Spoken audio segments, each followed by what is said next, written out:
This is LBC from Global, leading Britain's conversation with James O'Brien.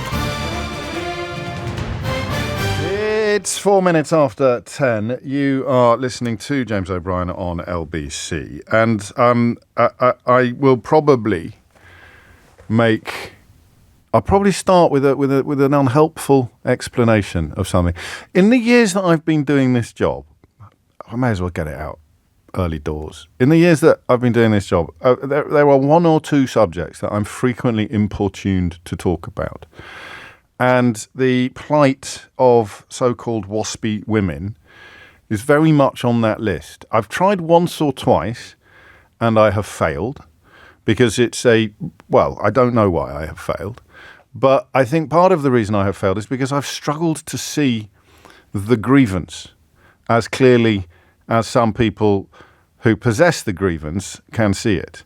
And I have that same feeling again today. But let me be absolutely clear that it's a bad look for Labour. It's a very bad look for Labour. There's nothing in the manifesto, as far as I can remember, about this. But there are photographs in the newspapers today of various Labour politicians holding up various banners that certainly display support, historic support for compensation for WASPI women. They were signed up for it in 2019. But a bit of a spoiler alert for the Daily Mail. We've had another election since then, and this was not part of Labour's policy. The Ombudsman, when it sort of explained how much it would cost, also made it clear that it was vanishingly unlikely, a vanishingly thin chance that Labour would actually do it. I will work with WASPI to identify and deliver a fair solution for all women affected. Rachel Reeves photographed with that. Liz Kendall photographed with exactly the same banner. Angela Rayner photographed with one of the key campaigners in this area. Keir Starmer photographed with a much smaller placard, actually. I don't know why he got the little mini one, but as recently as 2022, he signed a pledge in support of fair and fast compensation during the 2019 election. So that's bad, right?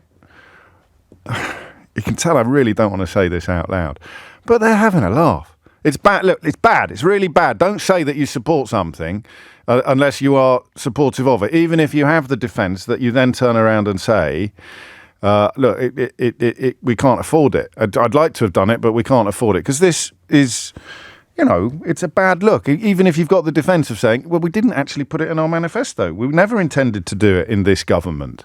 But it's a bad look. But you're having a laugh if you think you can give 10 billion quid to people who weren't paying enough attention over a course of 15 years to realise that they were going to be affected by changes to pension rules that were introduced by John Major's government and then accelerated by David Cameron's. Because here's the thing, right? Here's the thing. I struggled today to find any proper explanation of what has happened, or why this situation has arisen. In fact, I had to sort of go back to historic coverage to find the finer detail that I needed. So here is the finer detail, right? 1995, John Major's government introduced legislation that will increase the age at which women become eligible for the state pension from 60 to 65. They will bring it into parity with men's. There are historic reasons why women's pensionable age was lower, despite the fact that their life expectancy was longer. I can't at the moment remember what they are, but I'm sure they were great reasons, okay? And the rules, when they were announced, were due to kick in 2010, so 15 years hence, and then you would see a slow increase between 2010 and 2020. So it would be phased in, if you like, over a 10-year period. David Cameron got into power in 2011 and speeded things up a bit. Again, I'm finding it quite difficult to identify the technical detail, but these are the relevant dates. So from 2010 onwards, a number of women complained that they hadn't been aware, they'd missed over the course of a decade and a half, the news that their pensions were going to be, their pensionableness to invent a rather felicitous word, were going to be postponed, okay?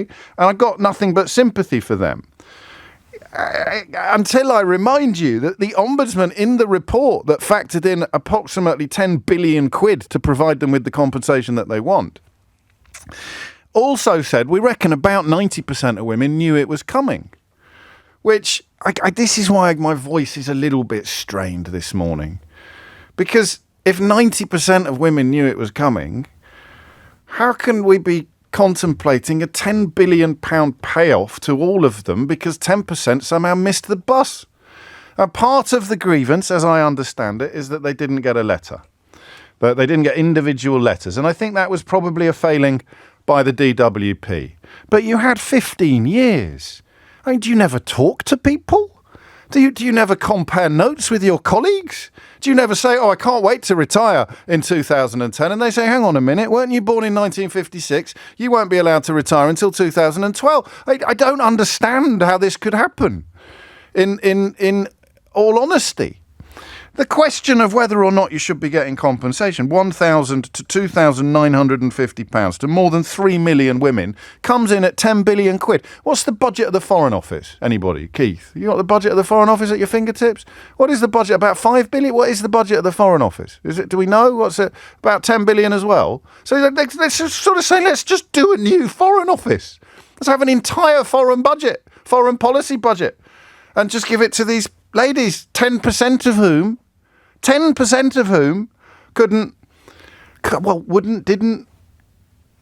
do the, I don't know what you did to not know. I'm really sorry. And I know you're going to hate me for this, but it's brilliant, isn't it? The phone lines are open.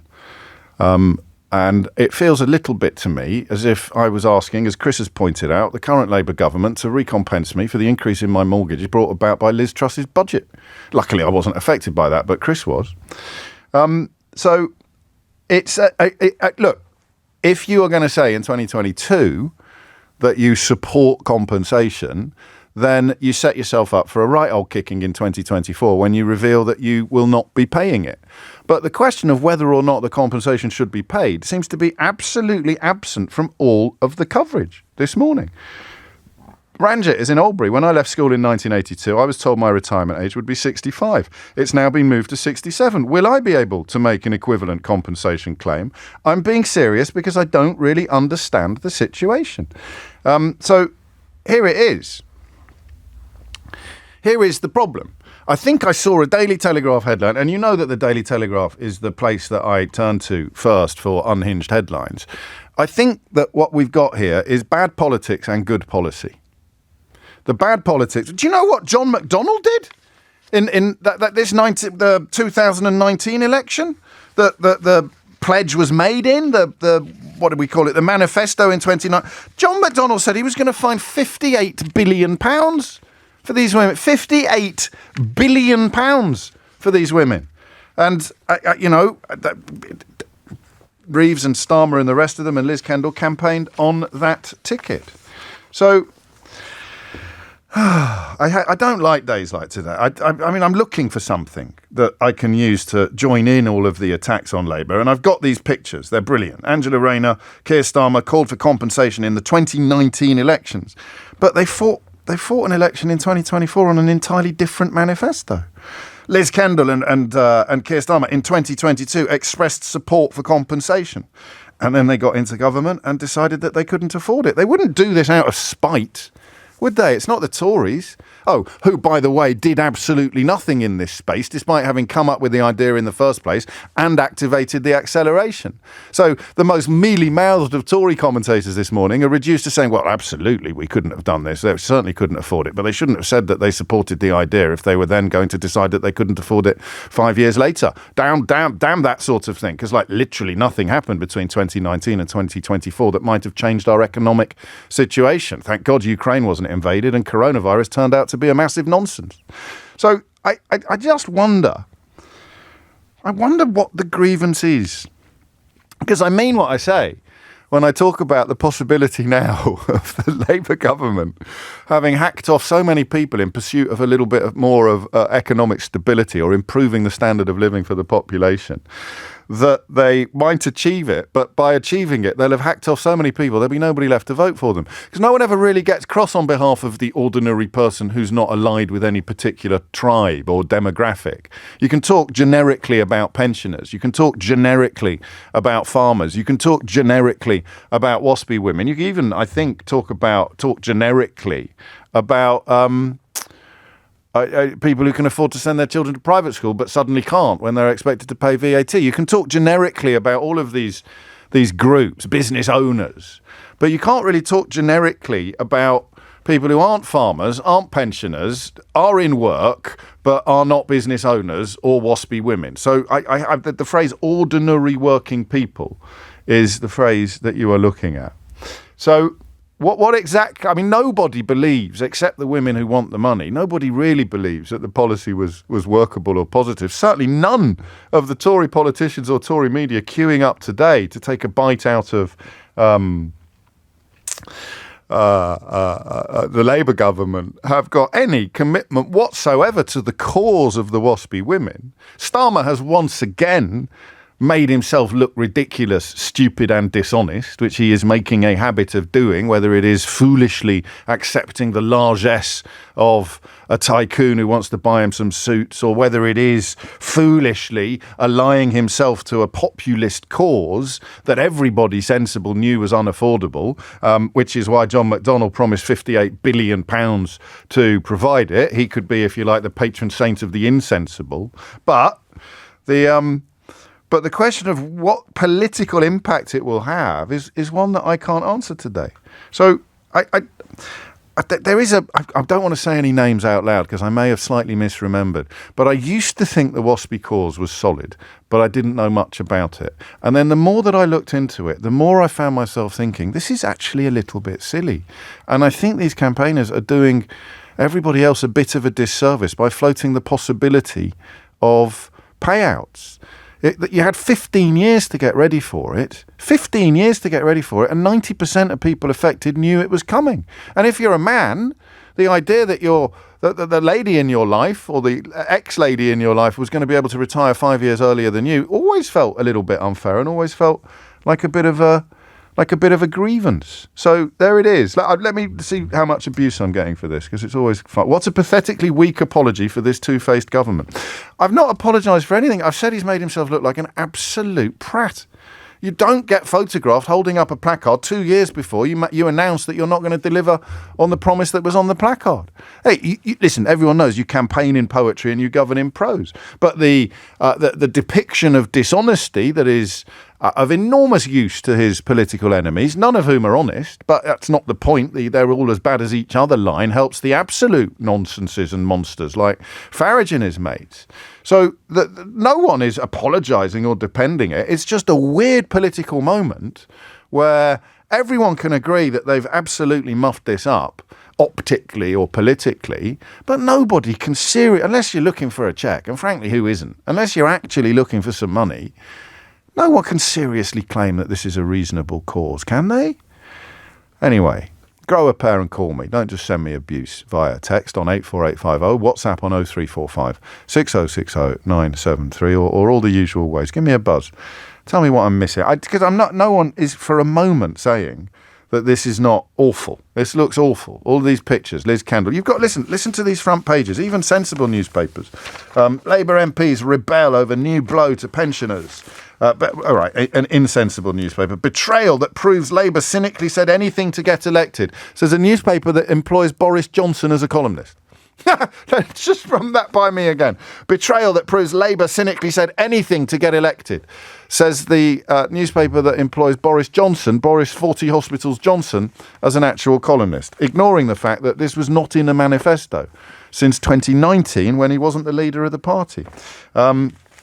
Even the Sun's not gone big on this, which surprises me, although I find the Sun somewhat hard to follow. I never look at it, actually. I don't know what that... Well, here it is, WASPI's fury at Labour. And that's fair enough. WASPI's fury at Labour.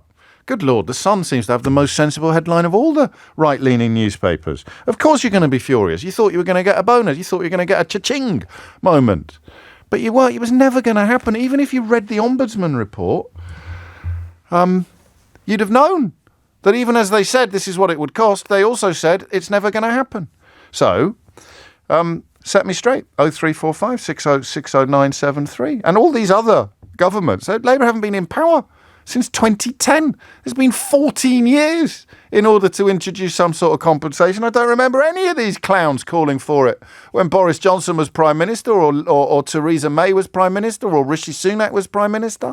So Labour have made themselves look absolutely chuffing stupid. But the policy's the correct one. 0345 6060 973. Hang on, Lynn. You see, there's another thing here. It wasn't in the manifesto, Lynn. So you can swallow the Daily Mail line that they've lied to you. But by 2024, when they were assembling a manifesto, they didn't put it in there, which meant they weren't going to do it, which means 84.6% of the outrage being expressed today is manufactured and confected. I'm interested in speaking to the 15.6%. I've almost certainly got my maths wrong, haven't I? 15.6%. By the way, I made up these numbers entirely, but I'm sure they're completely accurate. Who have got a genuine grievance, but all it's going to sound like is, oh, I'm really sorry. I wasn't really paying attention. I spent 15 years not knowing my own pension situation, and then when I suddenly discovered it, I was really upset. And please, can I have some money? 0345 6060 973. James O'Brien on LBC.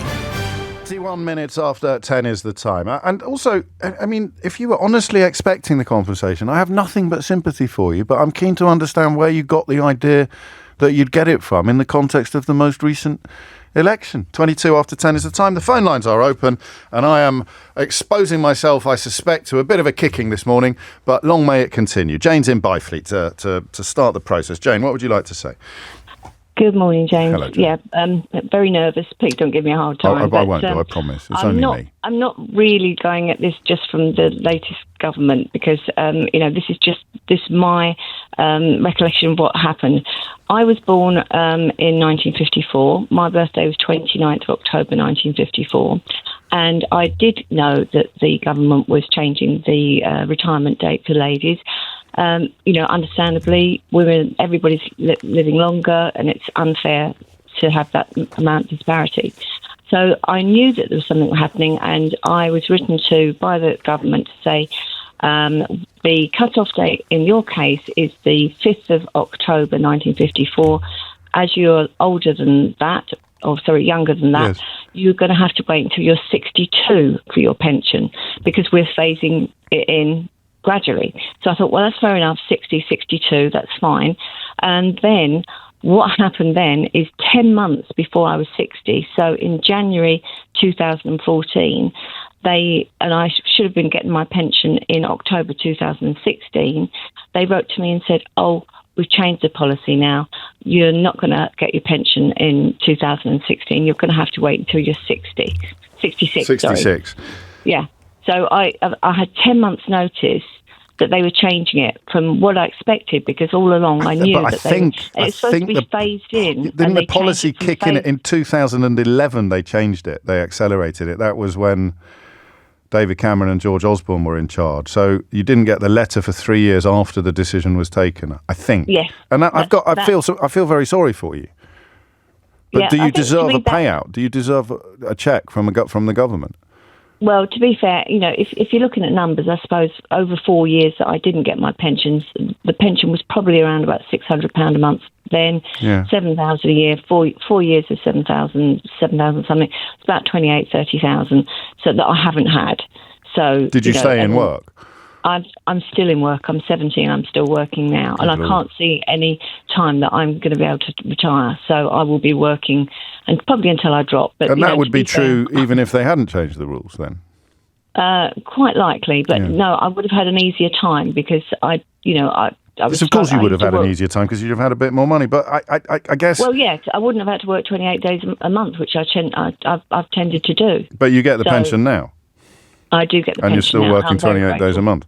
Yeah, I'm still working now, but I'm not working. I knew this was going to be a tough morning for me. And I'm not working so hard now. Good. But in those days I was because that's all I had, and luckily I got through lockdown and I worked all the way through. So, but yes, it's just the fact that I felt that I only had 10 months' notice, and possibly my eyes weren't glued to the newspapers, but I was aware that they were changing the regulations. They speeded it up and left you in something of a lurch. I didn't have a notification.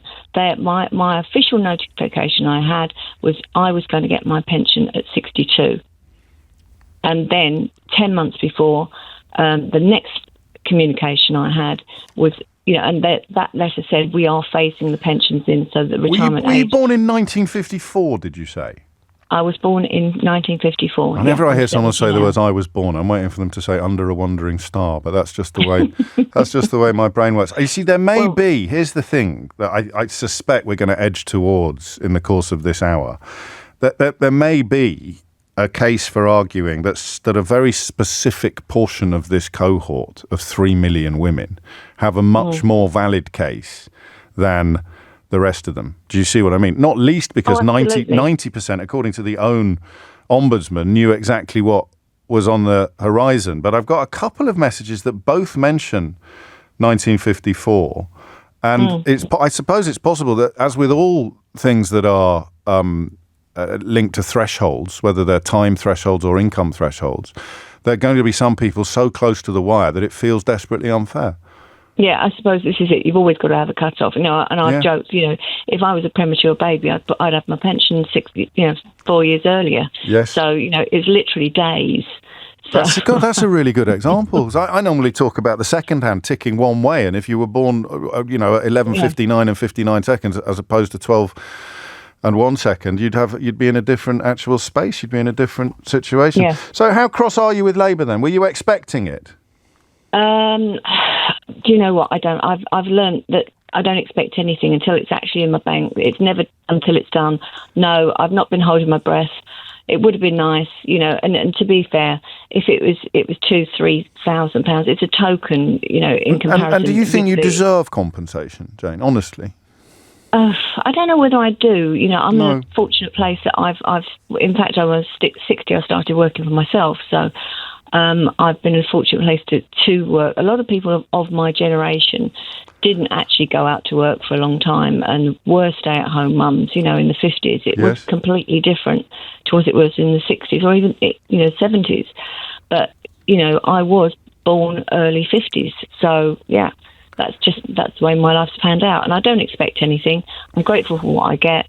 But, yeah, I think, a token compensation would have been appreciated, but I'll manage regardless. I just felt that I was not given, proper notification. I thought 10 months was shoddy. I think that's the best word to explain. Yeah, no, I understand that. And we can't know for sure that if you had, as you say yourself, if you'd had your eyes glued to the story a little more closely, you'd have been given fairer warning. You'd have got earlier warning. I don't know for sure that that's true, because a 10-month warning on a 4-year postponement just does feel unfair. That's as if it was too clumsy, too violent a metric, too violent a measure. But the sense that this isn't. I mean, it's Labour being stupid again.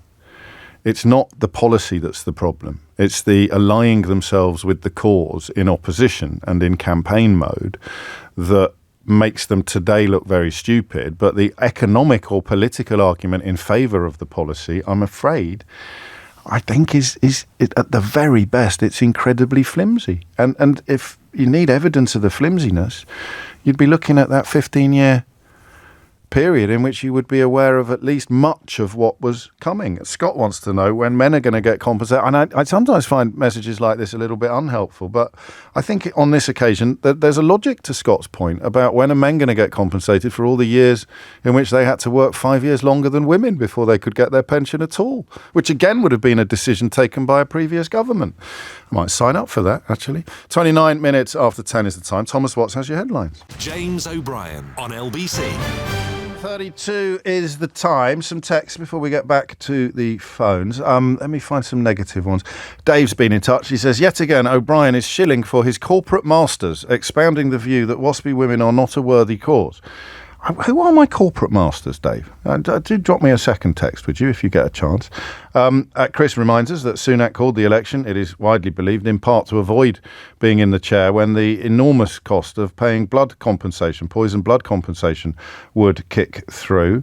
Rosemary writes, I'm a WASPI woman. I support not giving blanket compensation, but the government could look at individual claims for compensation. That would feel totally fair. Dan, I think, has his tongue in his cheek when he writes, it's all Labour's fault. They didn't send individual letters out about this issue not being in the manifesto. And Siobhan writes, as a 59-year-old woman, I don't understand what this WASPI nonsense is.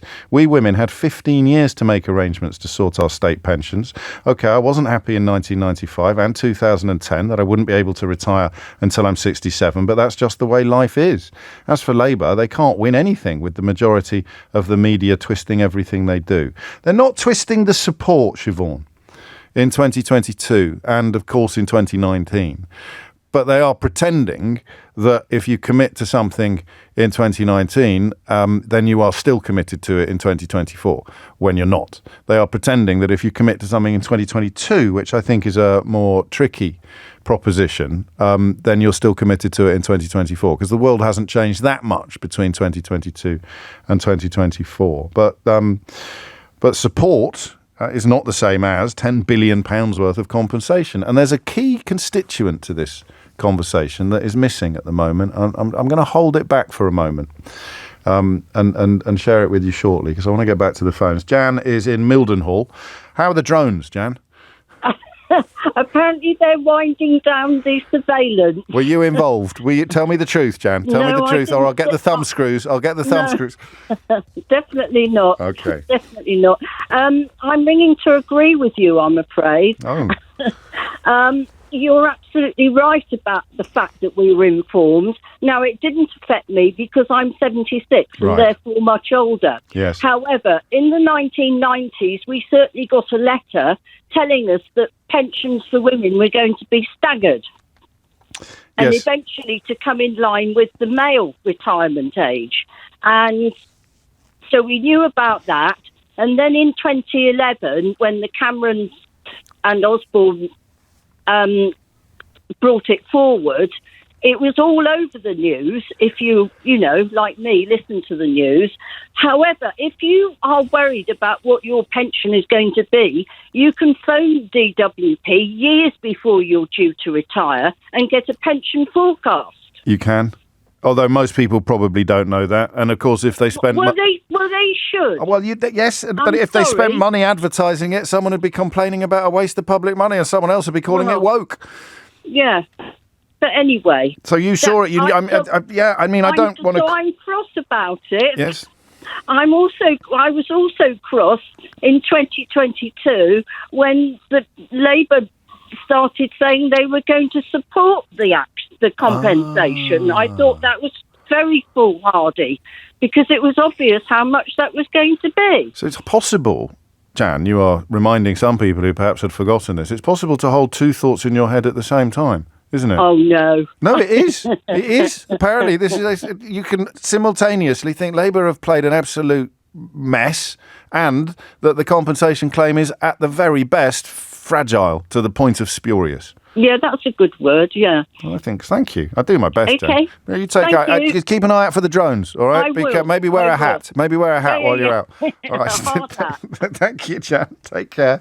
10:36 is the time. To add to that, I don't think... Right, another Jan. Two Jans. Honestly, you wait ages for one Jan to come along and then two come along at once. From Mildenhall to Maidenhead. I don't think the WASPI women can expect to be recompensed for the equalisation of the state pension. I knew in 1995, as did most of my peers, as a young woman in the 1970s, I wanted equality with men. So it's disingenuous now for these women to argue that we should be getting £10 billion in compensation at a time when Labour is trying to right the disastrous state that the Tories left the country in. And that doesn't mean that Keir Starmer and Angela Rayner and Liz Kendall and the rest of them were not complete flumps, wombats, wazzocks, whatever your non-profane insult of choice may be, when, as Jan in Mildenhall has just reminded us, they posed for the photo opportunities professing support for these people. You can simultaneously say that was bad, but also the cause is not as strong as some people hoping for a payout insist that it is. 10:37 is the time. Peter is in Ashford, a male voice. Peter, what would you like to say? Good morning, James. Hello, mate. I've been a long-term listener to the show, but a first-time caller, and it's taken this particular topic to get my back up so much. Float your boat. Go on then. So you're very much Absolutely. of the view that there should be compensation coming, are you? Well, yes, I have to say I have a lot of sympathy with the views from the previous caller, who was so measured and reasonable about the whole thing. People are forgetting a lot of these ladies who were born in the mid-50s. My own wife was born in 1955, and her best friend was also born in 1955. My ex-wife was born in 58. Okay. So they're all in the sort of same area, but the ones born in the earlier part of the 50s, I feel mostly have been horribly disadvantaged, to the point that they started work, as a rule, very often at the age of 14 or 15, because they could leave full-time education without any problem at that point. So they were working, in most cases, all of their working lives, and expecting, as we were, you'll remember yourself, and by the way, you and I share quite a lot in common in terms of education. Okay. Because, oh yes, I went. Well, you have to, my sympathies. Yes, indeed. I went to a Catholic boarding school, which actually, the prep school, fed into your very own school. Gosh. So, yes, we share similar stories and experiences. Anyway, that's by the by. But the point is that we were told, as you were, there are two forms of taxation. You get income tax, which pays for certain things, and then there's national insurance, which is a further tax that is there to provide service from the cradle to the grave, and it includes the national health, the pensions, blah, blah, blah. And if you fall out of work and are unlucky enough to be unemployed, you'll get recompensed for that, which, of course, the Tories have managed to disassemble at great expense to the ordinary people. But the point is, these ladies who were starting work at such an early age were robbed of their chance to retire at 60, and it's not about planning for a pension. The fact is that money was stolen from them. As someone said, £28,000 as a minimum is what they've lost by not being able to retire at 60.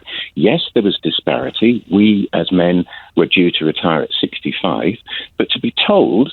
Well, how else could it have been done? How else could it have been done? Well, equalising it gradually, the way that they're doing it for the future, would have been a better thing than suddenly saying to them, well, now you're going to have to wait another 6 years before you can draw that pension that you've paid into, let's be honest, Yes. all your blooming life. Yes. And that's the fact that really, really riled me last night. I was so incensed. My wife was sleeping and I didn't pick up the phone to Ben Kentish, but That was so considerate of you, Peter. That's like, everyone deserves a husband like you. The last thing anyone wants is to be stirred from their stupor by the sound of their husband shouting at Ben ranting Kentish. and raving, yes, because I really was about to do so. I was so annoyed. But Well, I can tell, and I'd like the previous caller. I thank you for your demeanour, actually, because your language is strong. You use the word stolen, and Yes. I think the consensus will be that it needed to be done, but it could have been done better. But that done in a better way. that doesn't This make is the thing. case for compensation in 2024, for me at least. No, not necessarily. But as the last caller said, maybe it could be looked at on a case-by-case or a year-by-year basis, and something could be done. Yes. I'm not saying that they could get that full 28,000, because that would be ridiculous. Stage where, as again, the poorer Labour government, and I know there'll be people shouting at the radio saying, "Oh, that's it, stick up for Labour."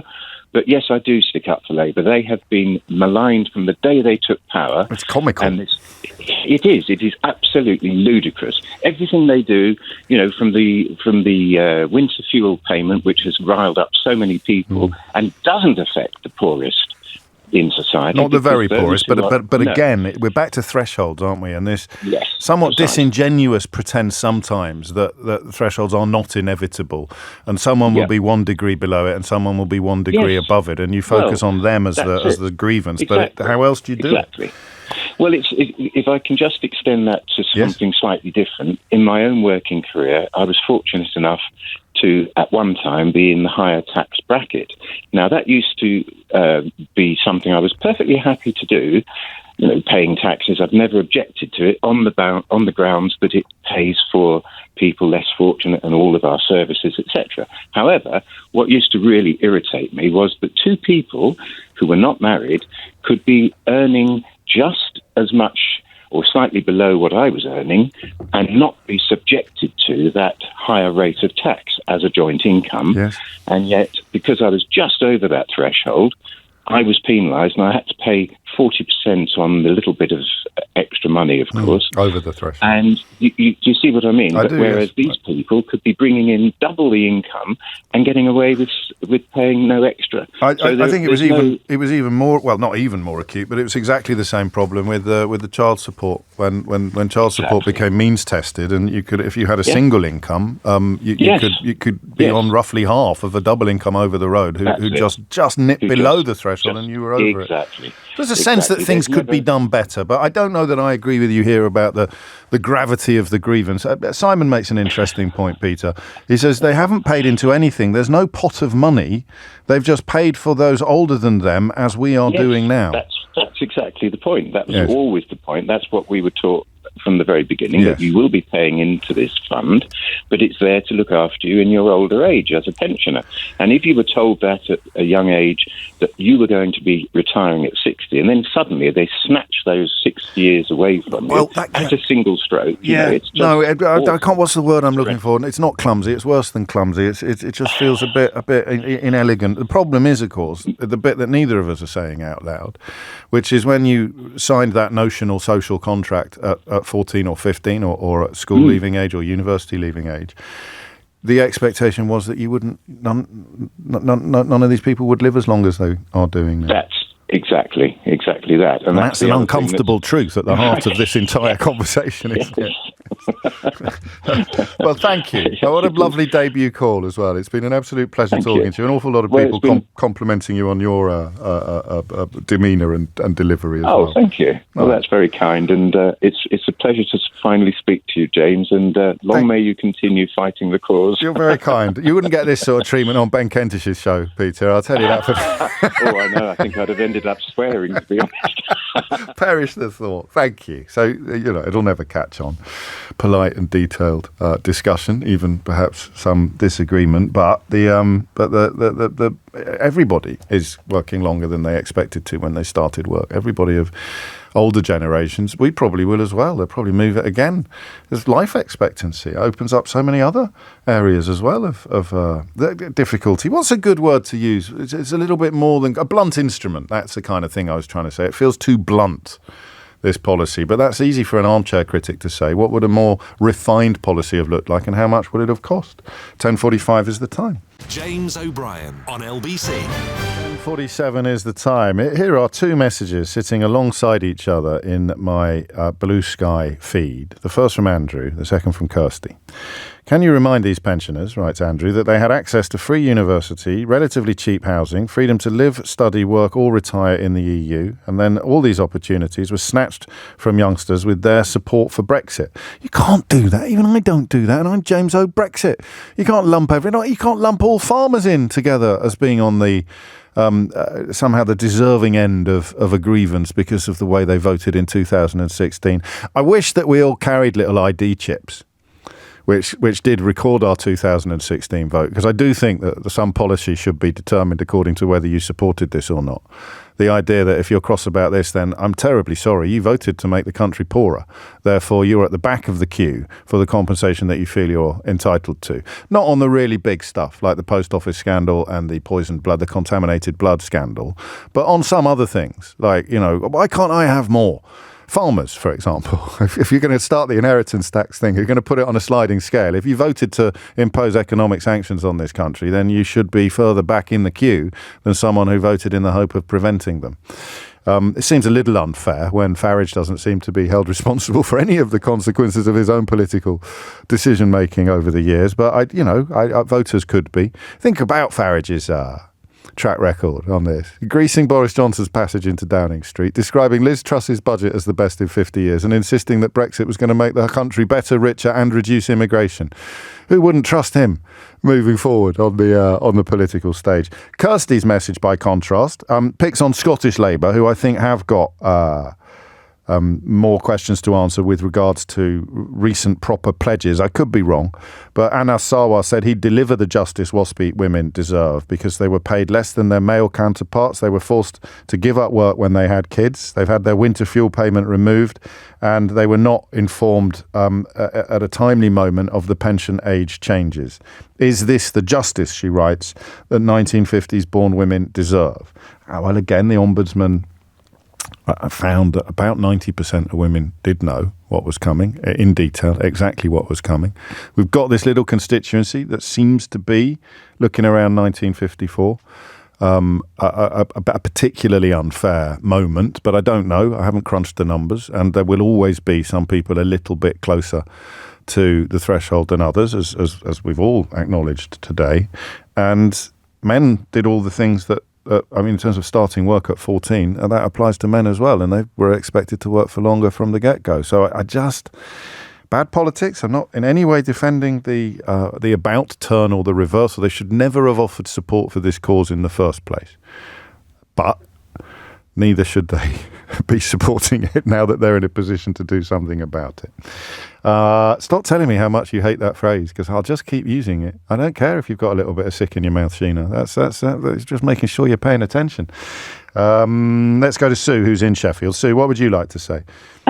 Morning. Hello, Sue. Just before the pension bit, I'm a 69-year-old who didn't vote Tory in 2019 or many years before that either. Voted yes in the 70s and Remain in 2016. I have kids and grandkids, and I'm sad for I'm sad for everybody personally over the... You and me both, Sue. You and me both. But here we are. Anyway, as it was in response to the lady that said everyone got a letter in 95. No, we didn't, because I didn't. No, I said at the outset some people didn't get letters. That's part of the problem there with the clumsiness of the DWP's implementation. Yeah, and I mean, I worked in the civil service, and it was actually a colleague when we were looking, it was around 2004, and the department I worked in were looking for early retirements and redundancies. And I kind of said, well, if I went at 55, I've only got 5 years till I get my state pension as well. And a colleague turned around and said, no. No. So I said in my introduction, what were these ladies doing? Were they not talking to their colleagues? Were they not listening to them? Yeah, I didn't realise I was describing you to a T, Sue, at that point. But yeah, I mean, it was a colleague. And I think the lady I spoke to on the phone in your sort of back room sort of said, well, why didn't you look it up? But if you don't know, how can you research something? If you don't know they're going to do it, how are you going to look it up to find out they're going to do it? A bit like unknown unknowns. It's all gone a bit Donald Rumsfeld, hasn't it? But but how much of that was your fault? Your colleague knew. Why didn't you? And I'm not asking that in an aggressive fashion. I'm just asking it in a curious fashion. I don't know. I mean, she was the same age. She was the same. I work in school years. I'm a bit sad. No. I think a lot of us do. She was the same school year as me. Yeah? I mean, I don't know. I hadn't worked for the civil service as long as she had. Right. That's my excuse. But the funny thing is also, my husband, born in August 1954, was caught up in the Osborne-Cameron thing and had to work an extra 11 months before he got a month before his 66th birthday. Some people would have been a month over the. Some people would be a month over the limit, wouldn't they? They'd have to work an extra day almost, or an extra month. So the idea that for everybody affected, it was 5 years or 6 years is unhelpful. But for some people, it will be true. You got the letter in 2011 when they were speeding it up. Yeah. Because I thought, typical. Great, Typical. Because I'm April 55, so I'm just into the new tax year. But in saying that, I wasn't expecting any compensation. Do you think you deserve the old pension? It's less than the pension I get now. But of course, the the 6 years adds up to a nice sum. You were never going to get that anyway, to be fair. No, and it would have gone to every woman, and it would have been a flat rate, so it would have been a little bit odd, given that some people, you work 6 years, some people work 6 weeks or 6 months. So, is there a moral case here? Because there's some anger. I'm not reading out the people who are being rude about your generation, because I don't think that's helpful, really. But but there's some anger about the idea, especially when things are so pinched, when there's so little room for manoeuvre fiscally for this government. Do you have a moral right to some recompense? Do you think? Do you know? Go on. Not really. I mean, the years. I think part of the argument is that if the women had known in 95, and I was only kind of going back full time a few years later, because I was probably of that generation where you didn't go back full time when your kids started school. In that middle generation between staying at home all the time and then going back to work. So I think the argument is you didn't have enough years maybe to take out a private pension to add to your pension. Got it, yes. And I think that's the shortfall. But, I said to you over the winter fuel thingy a few weeks ago, it's hard being a Labour Party member right now. I can see that. See that. And they don't help themselves. This conversation today would be very different if the newspapers weren't full of pictures of them holding up WASPI placards a couple of years ago. Well, I know. I mean, I have a big thing about their comms being horrendous. You and me both.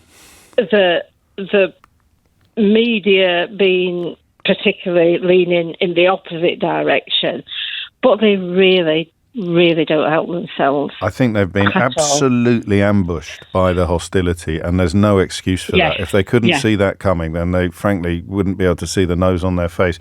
In opposition, it's a very different experience. But as soon as you're in power and you're threatening the interests of wealth, what do you think wealth is going to do? Yeah. We're on the same page there, Sue. But as I'm a son of a Sheffield woman, that's probably to be expected. You take care. Thank you. And I look forward to our next conversation. Let's hope it starts getting easier for Labour members like Sue, because at the moment, there's no one is going to try to defend the indefensible. No one is going to say it was a good idea to pose with those placards, you silly mooses. But and that's a gender-neutral term for the record. But interesting that when you step back from the hysterical front pages and the more you dig into the detail, the numbers, the years, the notice and the actual ombudsman's recommendations that are being very bluntly and ignorantly used to stoke up even more anger, the conversation moves. It's been a lovely conversation today, and there's been quite a lot of disagreement as well. It'll never catch on. Ray's in Whitstable. Ray, what would you like to say? Hello, yes. My wife was WASPI Women. Yes. And we had plenty of notice when it was going to change. We had, I think, years and years, but that's not specifically what I rang up for. That's all right. What did you ring up for? What I rang up for, this report was actually published in March, 9 months ago. The Ombudsman's report. The Ombudsman's report. Yes, that's and right. the previous government, the Conservatives, said, we are not going to honour that. Yeah. We are not going to pay the money out. And an opposition party in March could easily have said, well, we are, but they didn't do that either. Exactly. Yeah. Just after that, the Chancellor, Jeremy Hunt, gave a £9 billion cut in national insurance, a bribe for the election. If he was so worried, why did he not pay the WASPI women? Why give a tax cut when you could have paid the WASPI women? So my point is, who's actually betrayed them? Good Lord. So you're right, of course. The numbers fit as well. It's roughly the same amount. So instead of the national insurance cut for everybody, you could have paid the compensation for this small cohort of women, some of whom have genuine grievances. It all comes down, Ray, to how well informed people were by the government. And that, I'm afraid, is not a science, is it? That's an art, because there's going to be people like your wife who knew exactly what was coming, and there's going to be people like some of our other contributors who tell us that they genuinely didn't. Sue was literally sitting at work thinking she was hanging up her headphones a few years down the road and found out that it was going to be postponed for 6 years longer. Indeed. But it wasn't the Labour government that has betrayed them. The Conservative government could have paid them money and chose not to do so. But where's the headlines saying the Tory government has betrayed the WASPI women? No sign of them. No, and there never will be, you know that. But, and far be it from me to defend the client media, the Tory client media, the Tories never said they would. So, indeed. And these Labour individual politicians, and you know, they did ally themselves with the cause. They gave hope to these women.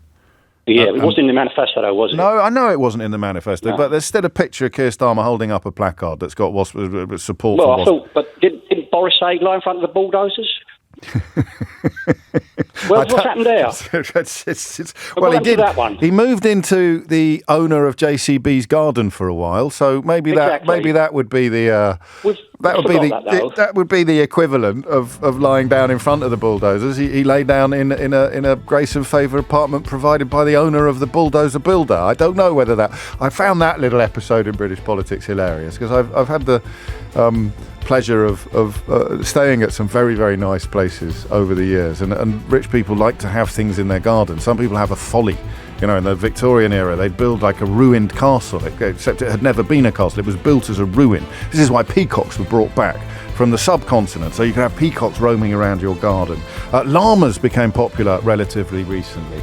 But Lord Bamford, the owner of JCB, he had an actual prime minister living in his garden as a demonstration of just how rich he was. But, yeah, those were the good old days for some people. James O'Brien on LBC. 4 minutes after 11, and we turn our attention next to a story that I shared with you yesterday, and I may have slightly misrepresented it actually, because I wondered when the Migration Advisory Committee reported that the average skilled worker from overseas, isn't language important? Skilled worker from overseas. People kind of wrap their mouth around the word migrant sometimes, don't they, in a quite an unpleasant way.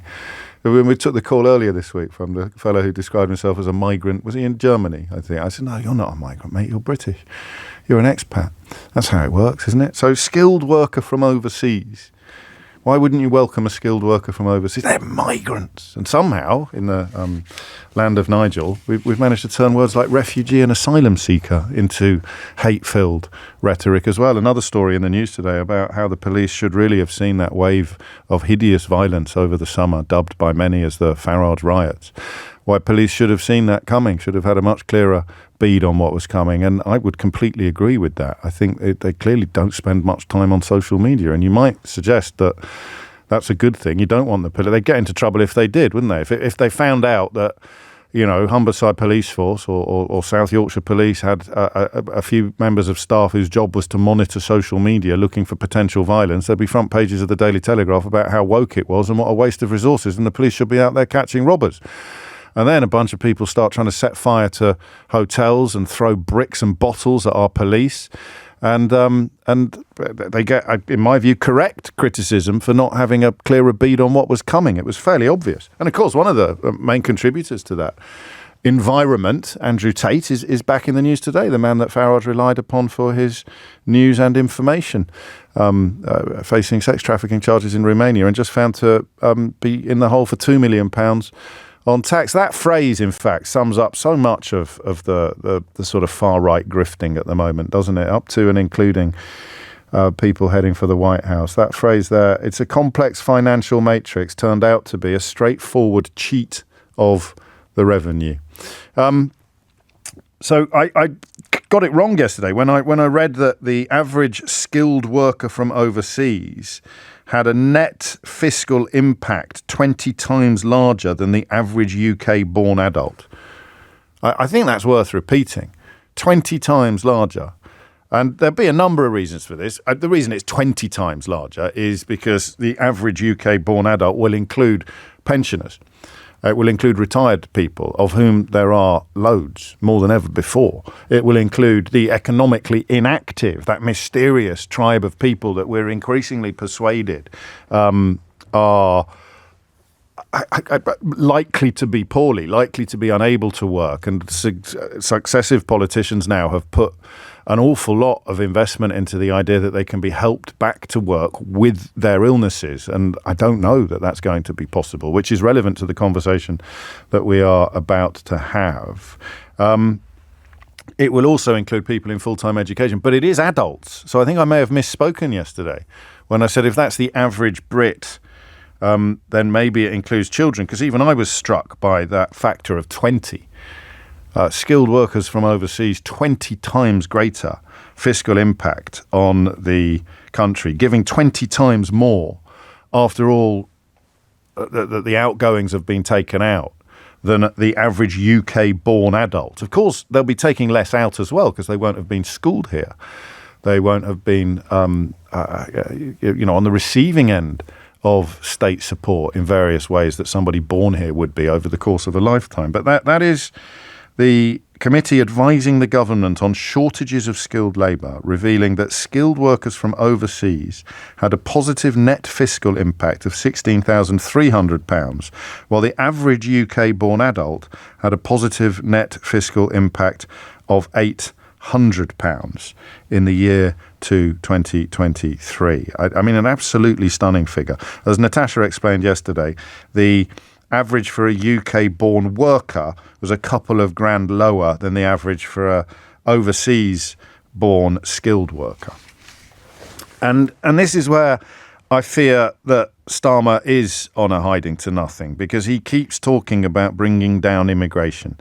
And you know that the usual suspects will be chomping at the bit to turn it into even more of a political hot potato than it is now. And what Starmer seems to have done is surrender the idea that somebody should be making a case for why we need it. Not to the levels necessarily that we've seen in recent years, although Ukraine and Hong Kong skew those numbers, but net immigration of 906,000 in the year to June 2023 is, almost certainly not sustainable, with all sorts of other problems facing the country in terms of infrastructure, building things, housing, all the rest of it. Don't hear so much about school place shortages anymore. You used to hear quite a lot about that. The opposite is happening in some quarters of the country where there aren't enough very young children coming in to sustain the survival of primary schools. But here's the bit I don't get. The warning today is that even if you do more training and skills, it won't necessarily bring down immigration. See, if you just accept that bringing down immigration is the goal without explaining why it's a good thing to do, this is what's been worrying me for a while now. I haven't actually allowed my thoughts to crystallise before. They sometimes don't crystallise until I start explaining it to you. This is where I think Starmer has played with fire. He's kind of just bought the idea that bringing it down is a good thing without explaining why, because there are so many people in the public space who consider a reduction in the number of foreign people here to be a good thing, regardless of whether it is actually going to have a positive or negative impact on the country. It's Brexit Mark II, isn't it? What do you want? Fewer foreigners. Why? Because I don't like them. Yeah, but what if they're teaching your children or working in your hospital? There's too many. I don't like them. What do you want? Fewer foreigners. When do you want it? Now. What if we need higher immigration than people like you are prepared to tolerate? Don't care. Cut my nose off to spite my face. Don't care. And you can't, I'm afraid, look me in the eye and tell me that wasn't a large part of the Brexit vote. Not all of it, but a large part of it. And how do we know? Because we spoke to them every day on this programme for the best part of half a decade. So that conversation seems to be over. No one really stepped up to that plate. Liberal Democrats have tried. But nobody has, I certainly haven't, no one's really stepped up to the plate of explaining why. And for years now, maybe it happened under New Labour, but I think that influx, that unexpected influx of Eastern Europeans was so statistically significant that decent conversations about positive versus negative impact just disappeared out the door. Probably the biggest mistake the Labour government made domestically was not expecting that to happen. Doesn't mean it was a mistake to let it happen, but to be so taken by surprise by it. Farage used to sit here talking about Romanians. He hasn't talked about Romanians for years. It doesn't matter. Just need a foreigner. It doesn't matter who the foreigner is. Just give me a foreigner that I can use to frighten people and to other and to drum up the kind of impulses that we saw on the streets during this summer. Because let's not worry about who they are. We'll move on to refugees now. We've finished with Romania. Romanians are fine. They've all gone back home. Let's talk about asylum. What about Syrians? Why aren't there? So it doesn't matter who it is.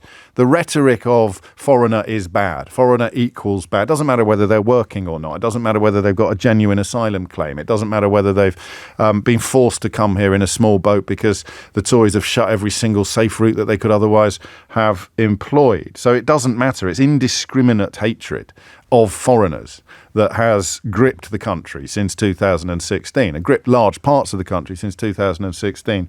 And nobody's fighting on the other side. And historically, you'd expect the Labour Party to do so. But I think 2019 finished that off. I think that the perception of the Labour leadership in 2019 played into the hands of Boris Johnson and his mates. Farage, of course, removing himself from the equation in many, many constituencies to grease Boris Johnson's passage into Downing Street. And that so-called red wall vote, who had bought the idea that foreigner equals bad, that immigrant equals bad. And that's where we are now, is that Keir Starmer is playing on that field where immigrant equals bad. I don't know how clearly this has been pointed out. I don't know whether you agree with me, but that's a really dangerous thing for him to be doing, because he can't win on that territory, not in power. Only a heckler can claim that they'd get rid of even more foreigners. Only somebody on the sidelines can say, we're going to reduce it even more. You saw what happened to the Tories, successive Tory prime ministers, when they kept promising to put numbers on it without ever explaining why it was a good thing. You get the lazy rhetoric, we can't, the country's full. Where are we going to put them all? This, that and the other. But you don't actually get the explanation of why reducing these numbers would be a good thing. And then when you turn to people like the Migration Advisory Committee and look at the detail of what is likely to happen if there were some sort of mythical success here, if they were to decimate the net immigration numbers, if they were to get it down into the tens of thousands, nobody ever stops to wonder what would happen. Because the debate is now defined by the people, like the man who rang me during Brexit to say that he'd voted to leave the European Union because there were too many brown faces on the tills in his local Tesco. It doesn't matter about whether or not Tesco needed them. They were just too brown for him, or too Romanian for him, or too French for him. That's the offence of these people. That seems to me to be the territory that Keir Starmer is accessing when he talks without detail about the determination to reduce immigration. You still get Kemi Badenoch say, why won't he put a target on it? Why won't he put a figure on it? But in fact, for people who think that immigration is a necessary and welcome facet of a functioning society, he's frightening enough when he talks about the determination to decrease it, to reduce it, without telling us why it's a good thing. So, and the answer is votes. The answer is that he has, or the people around him have decided that the battle is lost. The battle to describe immigration as a good thing, the battle to make the case for the necessity of relatively high immigration in a country with a rapidly aging population, life expectancy not increasing as much as it was until austerity kicked in, of course. So maybe they'll bring the retirement age back down, just to return to the conversation we had in the last hour. Don't hold your breath, whatever you do. So it's gone.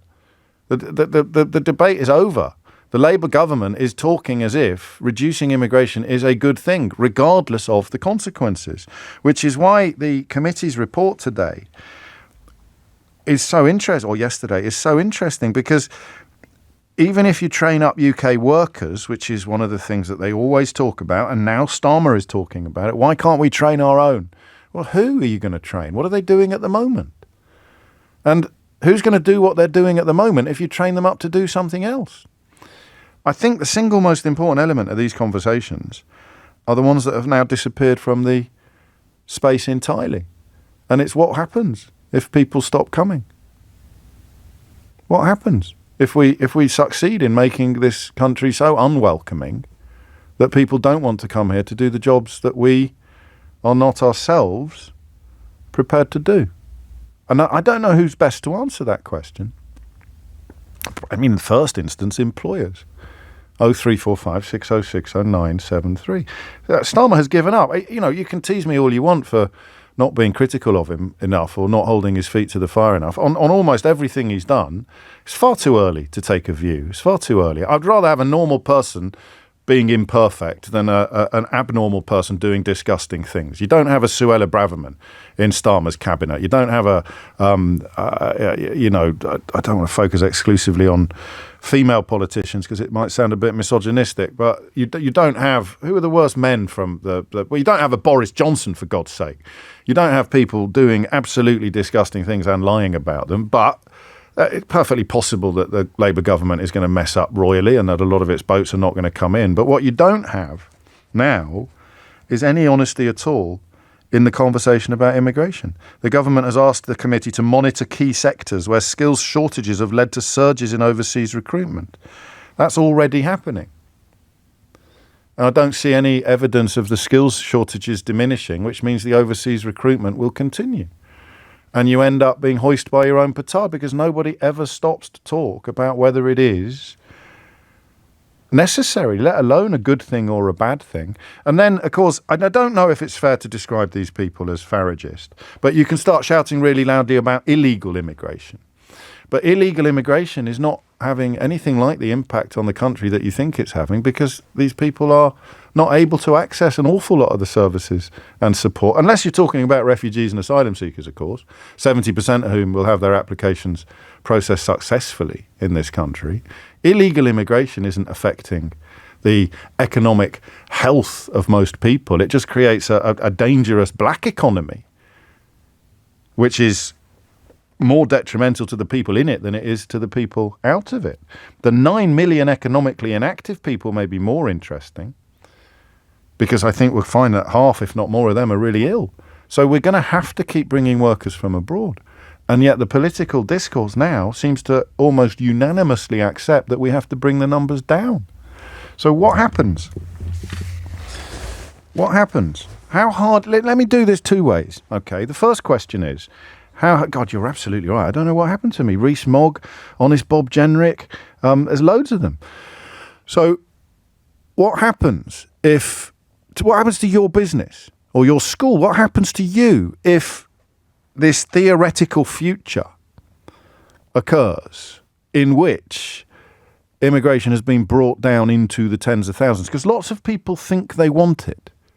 Maybe I'm wrong. Maybe you can explain to me how it will have a brilliant effect on the country to have millions and millions of economically inactive people who were born here and no people coming here to fill the jobs that they can't or won't do. Because if you think about it intelligently, it sounds like a recipe for disaster, doesn't it? 0345 6060 973 is the number that you need. Talk to me also, the second bit of it. God, of course, and Gullis as well. There were loads of awful people. The jobs that you can't find British people to do, all right? What are those jobs? Because these are skilled workers that are coming in on special visas, which means that the skills are not here. What happens if they succeed in decimating the immigration figures? And what are the jobs that you cannot fill with British-born people who are, of course, currently contributing on average a 20th of what a skilled worker from overseas is contributing to the economy? All right, so I've gone on about this. It's quite a long introduction because I wanted to crystallise my own thoughts and I wanted to be clear about what the question was. I hope it's not too vague, the question. What happens if people stop coming here on a really meaningful scale? 0345 6060 973. And secondly, how hard is it to find a British worker to fill a vacancy that you either currently have or have recently had? Because if we don't talk about that, we're all barking up the same racist tree. 0345 60, or jingoistic, let's say, not racist, the same jingoistic tree. 0345 6060 973 is the number that you need. What happens if it really did collapse? What happened if the numbers really did do what the kind of Billy Buncher numbers with the Bulldog avatar think they want to happen? What happens there? And how hard is it now to find people to do a job that you need someone to do? It's 11:22. James O'Brien on LBC. It is 11:23. Some quick texts. That the care industry, which is in my opinion a very skilled job, will be decimated, James. People would have to care for their own elderly relatives.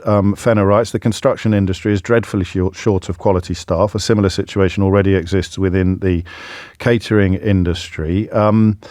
As a chef, writes Rob, I've worked in the hospitality industry with many skilled workers from overseas whilst living in Manchester. Most of them were hardworking, reliable and ambitious. The majority simply wanted to come here to work for good pay and better their lives. Nobody talks about these people anymore.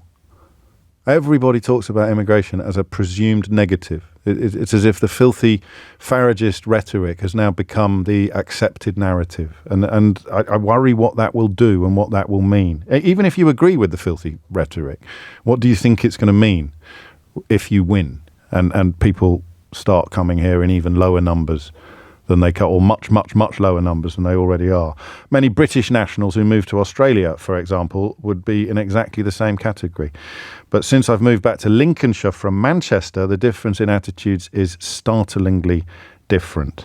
For example, and he talks about Skegness and Boston, and of course we've seen recent, I think, Reform MP Rob refers to there, and that's it, isn't it? People who have knowledge and experience versus the people who have fear and anger. And I think the people who have fear and anger are more or less won if you look at what Keir Starmer is saying and doing in this space. Anyway, enough from me. Carl's in Exeter. Carl, what would you like to say? Well, to answer your question of what we'll do if we can't do it, is we just move the jobs abroad. I've got the situation where I'm trying to recruit software developers. Yes. I have 50% of my team are expat, not in the. 50% of my team are already immigrants in there. Here, skilled workers from abroad. Skilled workers from abroad. I'm going to try and get that phrase into the public vocabulary a bit, Carl, because I think it changes the tone of the conversation. It does, quite definitely. So I half of my team are skilled workers from abroad. Yes. Every time I want to recruit somebody, I go out to the UK market because I have to go out to the UK market. I fail to recruit because I can't get the skilled workers from the UK. Yep. So then I advertise it for abroad, and then it takes me 6 or 7 months to go through all the paperwork to bring that person over, by which time I'm behind on everything that I'm doing. So what's easiest for me now is I set up a centre in Mumbai, and I recruit my people in Mumbai and have them working in Mumbai. And they can work remotely. They can work remotely. They can work. Well, my whole team works remotely anyway. Do you pay considerably less to the Indian-based workers than you do to the British-based workers? We do pay less, but it's not considerably less. And their outgoings will be much lower. The outgoings will be lower, but they're not contributing to the British economy. No. So the workers that I have, the skilled workers, will earn £60,000-70,000 a year. Yes. Of which they're paying £30,000 worth of tax. They have to pay all of their own NHS fees and everything like that. So they're massively net contributors to the UK economy. And the only thing I can do now is to move those people, to move those jobs abroad. And I've actually got members of my team, the skilled workers from abroad, who are saying, if you're setting it up in Mumbai, the atmosphere here is so hostile to us. Can we move home? Well, I mean, this is the first call, so there's plenty of room for other experiences and other answers to the questions that I'm asking. But this is a grim one, isn't it, by any measure? Well, I mean, from the point of view of the British economy, it's a grim one, and from the point of view of British employers, has there been an escalation? Did Brexit, for example, make a difference, or was the traffic always moving in this direction anyway? Well, we've had lots of attempts to outsource things to abroad, and it's not working. The thing that made the biggest difference was the pandemic, because we proved we could do this from anywhere in the world remotely. And if we start training more British people to do what you do, what you need, then A, it was no use to you in the short term, but B, who does the jobs that they would be doing if they hadn't been trained to do the jobs that you need them to do? I don't know. I know, and it takes. I have to say, the work ethic of my skilled workers from abroad, yes, is slightly better than the ones I have from the UK. Yeah. They're less entitled. They're less precious about it. The standard working week. I have to tell people after 48 hours to go home and stop working. Yeah. Or to log off and stop working for my skills. There's always a tension here. I mean, my lefty heart beats a little faster when I start worrying about exploitation and employers who quite like people who are going to do a few hours unpaid. But you don't. Go on. I don't. I don't think you're in that category. I'm just acknowledging the beating of my lefty heart. So there's no real. I mean, every noise you hear, every announcement that's made by the last 2 or 3 governments, including this one, is lacking in any succour or nuance. Encouragement. There's no nuance in what they're saying. It's immigration is bad, which is codswallop. Immigration is great. Yeah. And that no one ever says that. I think that Stephen Flynn possibly made these points. The SNP perhaps have space to make these arguments, but Labour have completely surrendered on it. Carl, thank you. I'm cracking on only because the news is upon us. Let me just read a couple of texts because I don't know if these people ring me anymore. Brian, you only talk about immigration because it makes you money. What about taking all the money you lost because of immigrants? Cheap labour coming here keeps our money down because we have to pay more money to actually live here. It's uneconomic as cheap labour sends his money home. It doesn't stay here, which I think Chris has sent that text from 1977, which is very imaginative of him. 11:30 is the time. Thomas Watts has your headlines. James O'Brien on LBC. It's 32 minutes after 11. Reece takes issue with the last caller. He says, I'm a software developer. I recruit for software developers. And the only reason this guy can't recruit from the UK is that he's not paying the competitive rates needed. If your business can't afford the going rates, then by all means, exploit international labour. Listen, Reece, mate, I don't want to tell you your job. But, I mean, this is enshrined in the legislation. That the only circumstances in which you can pay someone with a skilled worker visa less than the standard salary requirement, which would be just shy of 40 grand, or your job's standard going rate. So they defined literally the going rate for the for each specific job. It's interesting that you use the phrase going rates in your text without knowing that this is part of the rules. The only circumstances in which you can pay less than the going rate to a foreign worker, a skilled worker from overseas, is if they're under 26, studying, or a recent graduate, or still in professional training, if you have a postdoctoral position in science or higher education, or if you have a science, technology, engineering, or maths PhD level qualification that's relevant to your job. And if you do have a relevant PhD level qualification in any other subject, your salary must be at least $26,100. So I'm not quite sure what role you play in recruiting software developers, but it appears you haven't read the government's own guidance on skilled worker visas and the, quotes, going rate, end quotes, for the job. Gabriel's in Hackney. Gabriel, what made you pick up the phone? Hi there, James. Thanks for taking my call. You're very welcome. So I was just saying to your research earlier on, I'm actually a chef and I'm opening a new restaurant this year, my first restaurant this year. How and exciting. I still remember, well, it's exciting, but when you talk about this topic, it's quite scary because before Brexit, when you put an application out for staff, and I remember when I was doing pop-ups around London and stuff, I'd put applications out, before Brexit, you'd probably get 20 people per application. These days, you need to put 20 applications out to get one candidate. The staff pool in my industry is very, very, very shallow. There's on top of that, you've got quite precious, I think entitled is probably the right word, level of staff that come in. They expect higher salaries and not as qualified or not as skilled as people we used to get from Europe when we were still in the European Union. So it's much harder to actually operate those kind of businesses, those kind of jobs like, kitchen porters, waiters and waitresses and chefs. But it's only going to get worse under all of the policies. Whether you're a Tory or a Labour politician at the moment, the policy platform on which you're standing is only going to make these things worse. Yeah, absolutely. I mean, I think that's the scary thing. And I think, this idea that immigrants are bad for the economy or anything like that is just stupid. I think they create a more competitive economy. And you're less likely to train someone yourself, perhaps, if you can hire a skilled worker from overseas. But it sounds to me that you'd be happy to consider either option. I'd consider either one as long as they can do the job. And I think when you have an economy or an industry like mine where you've now removed most of the foreign workforce, you don't have that competition with the local workforce. So you have chefs here, for example, I'm talking just from that perspective, that are just entitled. They know that they're the only ones applying for the job, so they don't have to be as good or work as hard as when we had, people from Poland or Italy or France coming over to do work for 2 or 3 years. Because don't forget, those workers used to come here to work, not to do anything else. They'd come here, they'd work, they'd maybe send some money to their family, live in a small flat in London, but they came here to work, which made the businesses better. At the moment, what you've got is entitled staff in my industry. Again, I push back slightly at that notion of what you mean by entitled. And I know I've got memories in my head of my friend trying to hire a hairdresser who said she can't commit to coming in every day because her neighbours have just got a new cat and she might be required to look after it at short notice. So I know that exists, but I worry slightly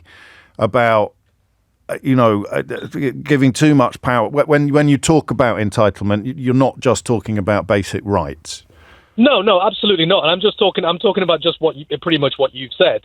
For example, as a perfect example, I had a chef that I hired not that long ago, British guy, 25, 26, working age. Every 15 minutes, he'd ask to go for a cigarette.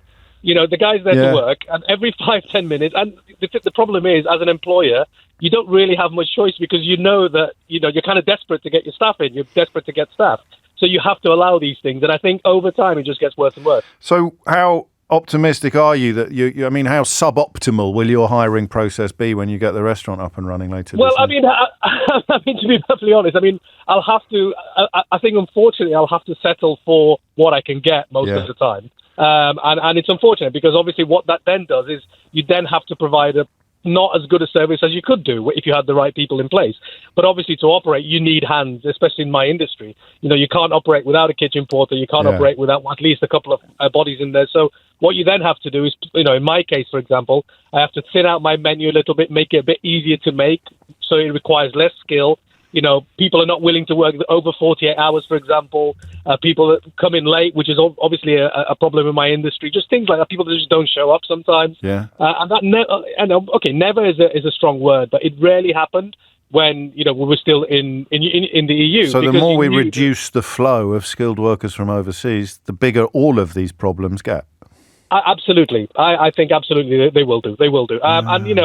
This is the way I see it and I only see it from my industry. But when I hear your other caller, for example, it just sounds like it kind of repeats itself across other industries as well. And yet, no one's having this conversation. The sop that's being used for businesses like yours is, don't worry, we're going to train more British people, which is troubling on two levels. The first level it's troubling on is if you've got staff who are skilled workers from overseas. The message that's being sent to them is that we don't really want you here. You're only here because we didn't get around to training our own earlier enough. I remember when the rhetoric of training our own first started appearing. It was clear from space how bogus and unpleasant it was. So that's problem number one. And problem number two, you're opening a restaurant this year. Absolutely. There's one more point I want to make, James, if that's You wouldn't be able to get a skilled worker visa for a kitchen porter, of course, but you would for a chef. Yeah, you would, but the cost of that is astronomical. Yeah. I think it's something like £5,000 or £6,000 per person, and then they have to commit to stay here for 2 years or something like that. I've not really considered that option because I can't afford it. No, fair enough. But there is one more point I want to make as well, if you can. Something that I think a lot of people that are anti-immigration don't think about is that the average immigrant that comes in from another country at working age, so 25, 26, girl or guy, whatever. The country hasn't invested in that person. They haven't been raised. They haven't been educated here. The healthcare system hasn't been strained to bring them up. They haven't used the schooling system. They've come here to work. So they can't access the health service without paying a premium. Absolutely, but the country hasn't actually invested in that person. You're having someone that's already had a full investment in them from a different country coming here to ply their trade, to ply their services, to better our economy. So this idea that immigrants are bad for our economy, I've never understood, and I just never will. Well, it is, as I suspect one of the arguments that is used to persuade people who are not expected to stop and think about things very much. You're appealing to an impulse rather than an intellectual process. Do you want to give your restaurant a plug, Gabriel, or is it too early in the game? It's still too early, but I'll call you when I'm ready. You make sure you do. It's 20 to 12. Jess is in Stoke-on-Trent. Jess, what happens if the tap that's currently on gets turned off? Hello, James. Firstly, it's a pleasure to speak to you. Well, it's a bit early to arrive at that conclusion, but I'll do my best to live up to expectations. Yes, please be kind. Now, all it is, so I work in an office in a care home, and I was explaining to the lady I was chatting to before talking to yourself. Yes. I don't live in a particularly multicultural area, but Okay. I would say that maybe 40% of our staff are Indian, Right. and a lot of those guys are senior carers who've kind of come over on that visa, and those guys are actually nurses back home in India. Now, I can't speak for what senior carers earn in different care homes, but Sure. over here they earn, I don't know, 20p over the minimum wage. So these guys are coming over, they've got all that nursing background back home. And they're coming over and filling vacancies that we really, really struggle to fill with British workers. So what happens if the wages are greatly increased? The thing I'm never sure about is whether or not this is why I'm fascinated by the economically inactive as well, whether or not there are people who are currently working for a similar wage to what you offer, but in a job that's much easier. And therefore, if the wage that you offer was significantly increased, would they suddenly be attracted to doing it? I think that must be part of the argument against bringing in people from India to do the jobs that you describe and not giving them to British people. British people won't do that job for that wage. There's two questions here. The first is, what would happen if you put those wages up significantly in terms of the business model that you have and the costs of being one of your customers, for want of a better word, patients. I don't know what the word is. Inmates? Do we go with inmates? Is that? Residents is what we usually residents. say, There we go. The cost of being one of your residents. That's a lot nicer than inmates, I think. And the second bit is, do those people exist? Do we know whether or not they exist? So someone's currently working on 20p above minimum wage and doing a relatively straightforward or repetitive job.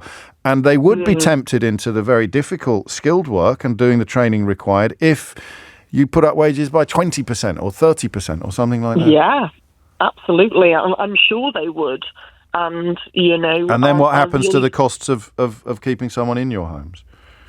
Well, this is it, isn't it? And, I'm not high enough in the chain to kind of have that as my worry. And I do understand it, but, I really do think that, care assistants, senior carers, they should earn a lot more. I think you're right. I don't know if I'm confident that there would suddenly be a flow of British-born people into the industry, but we're never going to know unless the wages go up by a large amount. Well, this is it. And, you think if you're perhaps working as a shop assistant, which, I've done when I was younger. Yes. It can be a bit stressful. Customers can be rude, but it's absolutely nothing like, being a care assistant and, being with people when they're so vulnerable and they display behaviour, which is very challenging as a member of staff to deal with. That's nicely put. I'm glad you chose shop assistant because I've done that as well, and I can say that I'm pretty sure I would find working in a care home considerably more stressful and difficult than being a shop assistant. I mean, rewarding, of course, but very, very stressful. Yeah. And there it is, in a way. What would happen if, in the event of the wages in the care home going up, if you did draw an exodus of people from jobs that are similarly poorly paid, who would do those jobs? Who would do the job? I just find as soon as you start having a conversation about this, it's really complicated. And the public discourse, the political discourse, has been rendered incredibly simplistic, largely because of the failure of Brexit. We'd have had conversations like this a few years ago. But now, because the people who brought you Brexit are the same people who keep telling you that immigration is awful, no one can ever be honest about the necessity of immigration. You have to keep saying it's bad. We need to break some more things and then everything will be fine. So we've come out of the European Union, everything's got worse. Even immigration has gone up exponentially. Yeah, but that's because we haven't done enough yet. We've got to break more things. Make this country less attractive for skilled workers. Well, how do you make it less attractive for skilled workers from India without making it less attractive for skilled workers from Birmingham or Bristol? I don't know. These are questions, genuine questions, to which there may be answers. I'm not in campaign mode. I'm in curious mode. But there it is. So we've got 3 sectors, 4 sectors, every call. We've got software, we've got hospitality and catering, we've got the care sector. We've had messages about construction. We haven't had calls yet. What happens if they all get what they want and the numbers of people coming here to work plummet? 11:46 is the time. James O'Brien on LBC. It is 11:48. You are listening to James O'Brien on LBC, where the conversation is probably long overdue, actually, but we've waited to see what Keir Starmer's government was likely to do in this space, and what they've done is essentially fall into line with the discourse set by right-wing media and Brexity politicians over the last 10 years. It's a surrender to the idea that immigration is a net or a per se bad thing. It can be too high, but what happens if it's too low? 0345 6060973. And I mean, I'm not even quite sure what it means to say it can be too high. If the cliches were true, if everybody was coming here to live on benefits and somehow also be able to send all their money home, then of course it would be a ludicrous drain upon any economy. But we know that's not true. We know, for example, that the average skilled worker from overseas contributes 20 times more to the economy than the average UK-born adult. That includes everybody of 18 years and over. So not everyone in that category will be working by any stretch of the imagination, but it's 20 times higher.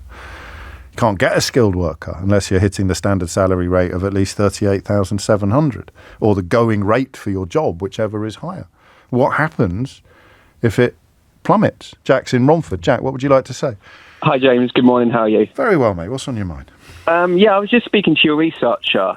Just before my current role, I worked in retail for about nearly 10 years. Yes. And a lot of the workers I worked with, like colleagues and friends even, were immigrants. Yes. And they were the hardest working people on the shop floor, in the warehouse, or in the other sections of the shop. And I saw that when they left, because some of them were students, so they got their degrees and went off, or they got promoted, or they got another job.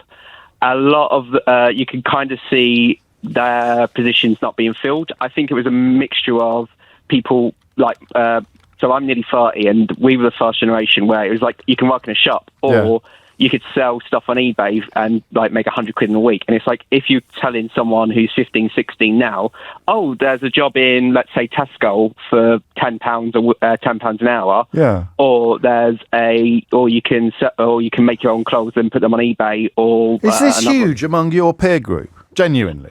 I found it was, to be quite honest. No, I don't doubt you. I don't know where you were. I've tried to have this conversation on a different topic on about 3 or 4 different occasions. The idea that you could be economically inactive but still doing all right because you're doing something that is, if you like, off the national books.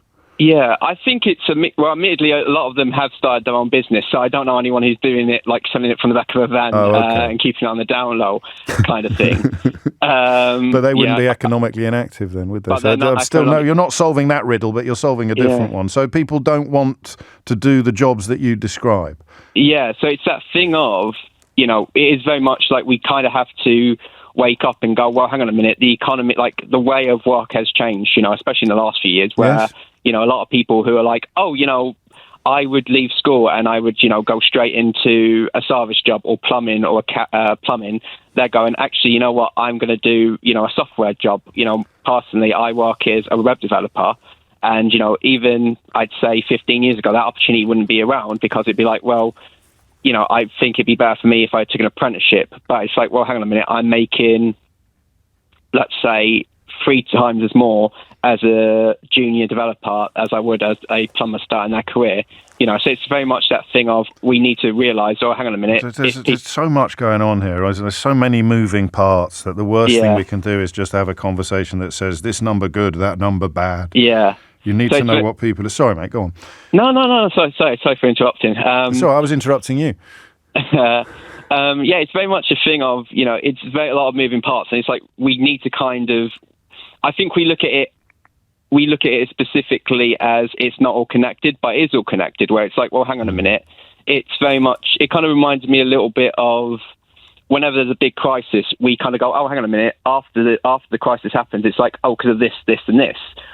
And we're not in a crisis at the moment. Like, we kind of are in a crisis with like the right-wing press talking about immigration constantly, but it's like, well, hang on a minute, guys. You need to think if people are not doing these types of jobs because of this, how are you going to fill it in? And it's you've got this BC. And if people move on, well, who does the jobs that they were doing before? What happens if they win?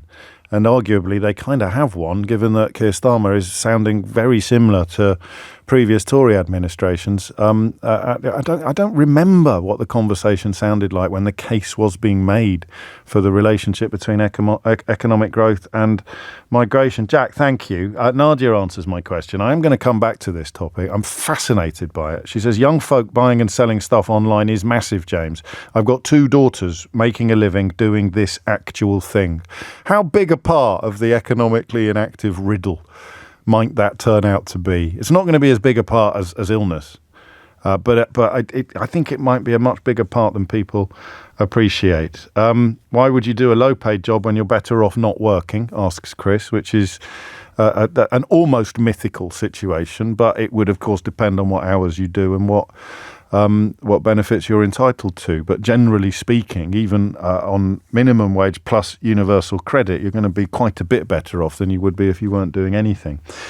But that rhetoric is as old as unemployment debates. Tom's in Peterborough. Tom, what made you pick up the phone? Yeah, hi, James. Hello, Tom. I work in workforce with the NHS, and I just wanted to come on and sort of express my concerns with NHS staffing. And I know, the common thought of NHS and immigration of the nurses and the doctors, we recruit masses of them from overseas. But I wanted to bring awareness to the support staff that come over with them. Because obviously, if you're a nurse and you leave your home in India, you come over here, you don't just come by yourself. You bring your husband, you bring your family. And they then tend to pick up those support roles within the NHS, those non-clinical roles. Everything from the kitchen porters to the multi-skilled engineers, the IT analysts, administrators, other people in workforce that I worked with. So the minute, you stop to encourage them over, the whole system, I feel, would just crumble. And most of us who've spent time in hospitals recently would recognise the multiplicity of ethnicities that you describe, and that's the visible ones. That's and in terms of accent or skin colour, as opposed to the sometimes invisible ones where you don't know where somebody is from until you ask them. Yeah, exactly. I mean, I think I don't know the exact stats off the top of my head, but I'd argue that a tiny minority of our hospital, at least, are actually born in the UK.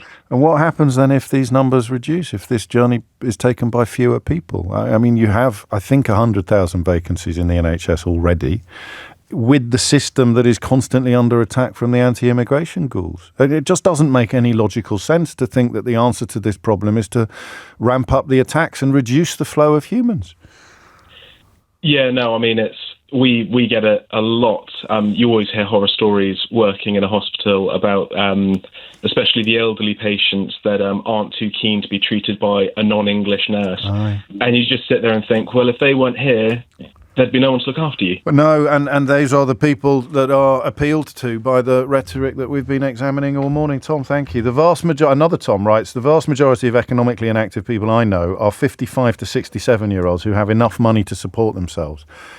How are you going to tempt them back into the workplace? I don't think you're going to tempt them into care homes, are you? Last word on this to Alec in Manchester. Alec, what would you like to say? Oh, yeah. Hello, mate. Please forgive me. So I'm not hateful at all. I want to start, and that sounds like a terrible way to start a conversation. Well, I think it's necessary these days. So I just don't understand.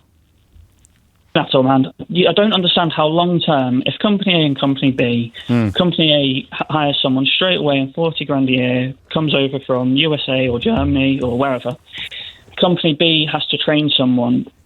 5 years' time, they'll be on 40k a year. Company A is always going to be at the advantage. It disincentivizes training, and it destroys a market. We've heard from other callers about some saying like lazy Brits, and you've pushed back on that quite quickly. Yeah, I don't like that rhetoric, even if it's evidential. People are telling me about their own experiences, but I don't want it to be a generalisation. Yeah, I've had lazy Brits and I've had to sack them because, they're lazy. I bet you've never had anyone who needed to take time off work at very short notice to look after next door's cat, have you? I had something very similar. What? Go on, you've got to tell us now. So came in to work with no money, asked for money straight away. It was embarrassing. I said, no, you get paid at the end of the week. Yeah. Obviously told the day rate at the start of before the job, to be honest. Pops off halfway through the day. After I've given him some money to go get some food. I only gave him half a day's wages because I knew what was coming. Straight away, she's ill, the kids are ill, I've got to go look at. It was obviously nonsense. Never saw him again. Never saw him again, although he did have some more work the next week. But it's incredible, isn't it? I suppose that's what the earlier caller meant by entitlement. So you're right that the training... Well, hang on, it depends, I don't understand enough. You're in construction, are you? Yes. So there must be a cut-off point or a tipping point where it becomes financially more viable for you to train somebody up to the job because they're contributing to your work even while they're training. And it would be more financially viable for you to be in that scheme. And it's not either or. You could do both, depending on the size of your operation. Probably even rather pay more up front just to get going rather than training. So who are the people that would fill those spaces, though? Who are the young people that would, if the system were made more attractive, and they talk about apprenticeships all the blooming time, don't they? But who are they? Where are they, these young people that would be queuing up to become plasterers or bricklayers? Well, I'll sidestep that question for a brief moment if I can. Of course you can. So you had on quite a while back, I can't remember, Stephen something, he was talking about how money has flown to the top since 2009. Gary Stevens. Gary Stevens. And it's all in assets. Well, if we bring more people over and, they take up assets, everyone needs a house. Yes. And so it will basically raise wages from the bottom up. So whether you work in a shop, whether you're a care worker, whether you're a labourer sweeping off a construction site. That's personally the way I see it. I don't. Because if that was going to happen, wages would be the highest in the world. Well, no, because it's all going in straight into assets. Oh, I see. So, sorry. I see what you mean. So so people aren't paying for labour. They're paying as little as they possibly can for labour because the onus is on accruing assets. I'll be upfront. I'm a traditional working class lad. I'm not Oxford educated. I don't understand. Nor am I, mate. Don't worry. Yeah, I just can't wrap my head around how. Don't get me wrong. I do not want someone like Nigel Farage in. I do not want zero immigration. But I think 1 million people a year nearly, and everything seems to be getting worse. Yeah, it's obviously not working. It's also not necessarily linked. The immigration figures and the things that we are unhappy about. One won't be the cause of the other. No, 100%. But your central point about I want 10 people, and I'm happy to train them, but it's not worth my while doing so at the moment. But that's actually I need to get my head around this. But the skilled worker visa stuff is literally supposed to be stopping that from happening. So. I don't know is the short answer, but what would happen to your industry if the tap was turned off? There's two answers you've provided it is. One is we'd have little choice but to train up people, but the other, of course, is that the vacancies would go unfilled. It is 1 minute after 12. Thank you. Natasha Clark is here to give us a quick idea about what might be coming up at PMQ. You give me no time. It's 12:01. I just really liked Alec. He was nice. Inflation, Chagos, Brexit. There you go. I can go now. So Chagos, the new Prime Minister, has made noises that sound as if he might pull out of the deal that was negotiated largely by the last government and completed by the current one. Yes, and they've had a change of government in Mauritius. They've rejected the old administration, in with the new, and today they have submitted fresh proposals back to Britain to try and renegotiate this deal, which would eventually give the island back to Mauritius in terms of sovereignty, but use it as an airbase between the UK and the US for continued, for the next 95 years. But I wonder if Kemi Badenoch will seek to try and exploit this. Yeah. And I think she is looking, obviously, for holes in the government when she's not got a lot of policies, as we've discussed before. Will she call for him to resign again? Oh, well, not yet. It's a bit early. She hasn't done it for a fortnight. It's a bit early for that. She hasn't done it for a fortnight. It's a bit early. But also inflation ticking up. And I think she wants to try and start this narrative talking about Brexit that, she's going to argue Labour are not very good at negotiating. She's going to say They've negotiated the Chagos Islands away. They are going to renegotiate a worse Brexit deal for us. That's going to be, I think, her argument today. Are you serious? Yeah. Worse than what we currently have? Well, she's going to say, look, they're going to open up the door to free movement again. They're going to open up the door to... Worse in the sense of what Daily Mail readers might get upset about, rather than what would actually be better for the British economy. No, in terms of what's better for trade and what's better for economy. Obviously, that's exactly what Keir Starmer wants to do with this reset. Let's find out. Here it goes. Mr. Speaker, can I send my warmest wishes to our armed forces at home and overseas, to the emergency services and everyone who will be working over Christmas. And can I wish you, Mr. Speaker, the House staff and all members of this House a very Merry Christmas. Mr. Speaker, for years, the Prime Minister and his cabinet played politics with the WASPI women. The Deputy Prime Minister said Conservatives were stealing their pensions. She promised to compensate them in full. Another broken promise. Now they admit we were right all along. But let's ask about another group of pensioners whose trust... Let's ask about another group of pensioners whose trust was broken. Since the Chancellor cut winter fuel payments, how many extra people have applied for pension credit? Mr. Speaker, the number one job of this government was to put the finances back in order after the last government lost control. They left a £22 billion black hole and we had to take tough choices. We made sure the most vulnerable pensioners do get the winter fuel payment, and we have been encouraging and driving up eligibility for pension credit. So saying up to their entitlement. And she should join that campaign. But, Mr. Speaker, here's the difference. Because we've stabilised the economy, we can commit to the triple lock. That means that next April, pensioners get another £470. But here's the difference, because 2 weeks ago, the Shadow Chancellor said the triple lock is unsustainable. Their position, so pensioners would lose out under the Tories yet again. Mr. Speaker, he didn't answer the question because he doesn't know the answer. There are 850,000 eligible pensioners not claiming pension credit. If they sign up,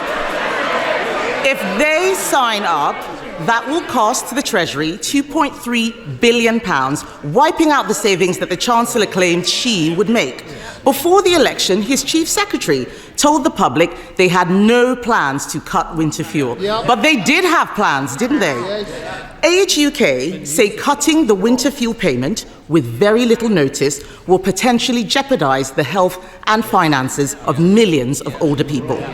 Does he agree with Age UK that this is the last thing both pensioners and the NHS need? Mr. Speaker, we've been driving up with a campaign for pension credit. It's important that everybody who's entitled to it claims that pension credit. And she shouldn't claim as some great victory the record of their government that people haven't signed up. We're the ones with the campaign.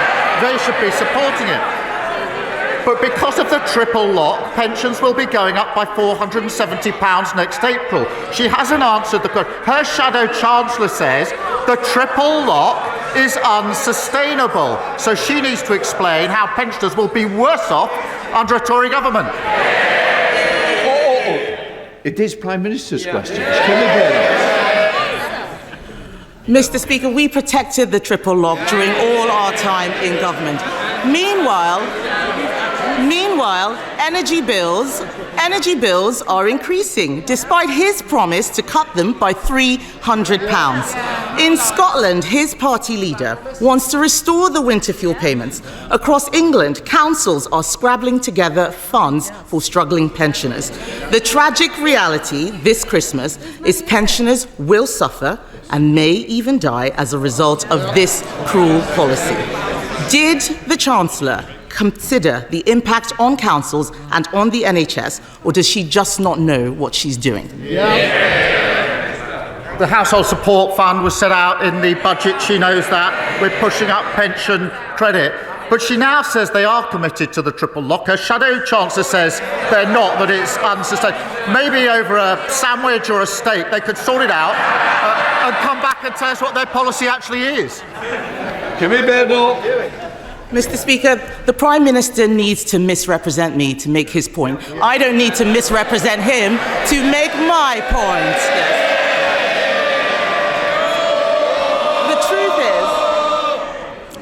The truth is, he didn't think this through.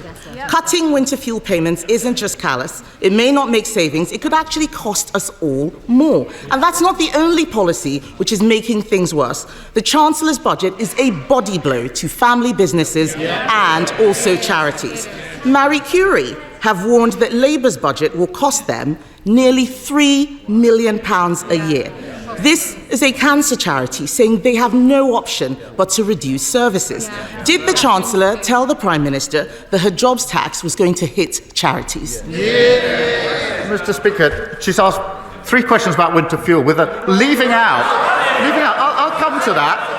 But she's changed her mind on this. She used to say that the payments were a dead weight. She said there were members of her constituency who didn't need it.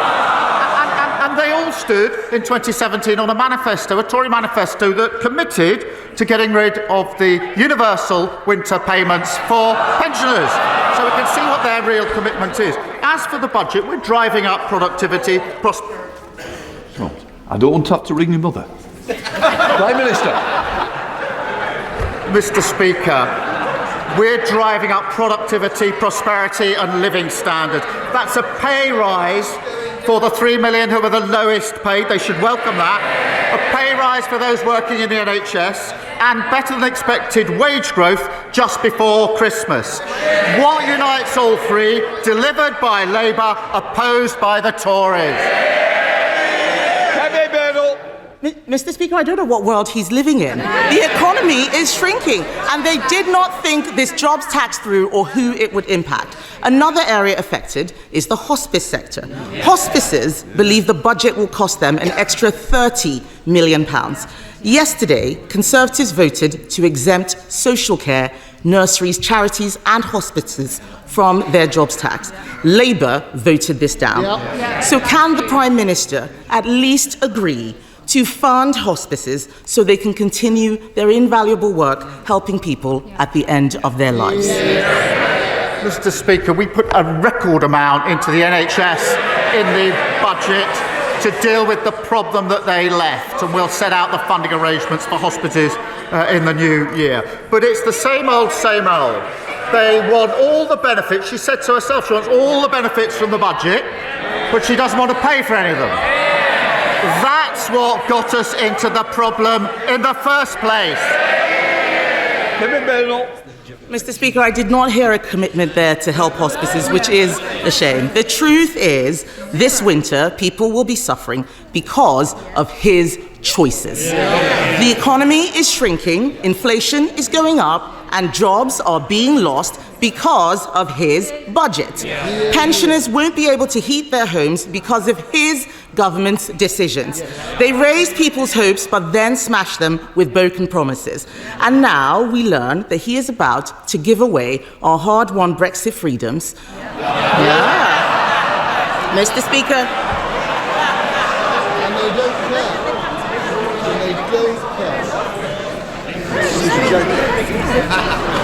All right. Mr. Speaker, now we learn he is about to give away our hard-won Brexit freedoms. The truth is, they are punching the British people in the face, literally in the case of one of his MPs, and he will pretend that this is about the past. But we all know these are his choices, bad choices. If he's looking for a New Year's resolution, why doesn't he start with telling the truth? I'll do it now. £22 billion black hole left by them. Record numbers on the waiting lists. It's not a good time to leave the chamber, is it? Prime Minister. Mr. Speaker, £22 billion black hole. Record waiting list with our NHS. They should hang their heads in shame. Immigration completely out of control. Nearly 1 million net migration. She was the cheerleader for all of that. She wants the truth. That's the truth. That's why they're sitting there. Mr. Speaker, whilst they cart from the sidelines, talking the country down, this government is getting on with the job. Record funding for the NHS, money for our trains, buses, and yes, Mr. Speaker, potholes. Pay rises for 3 million of the lowest paid.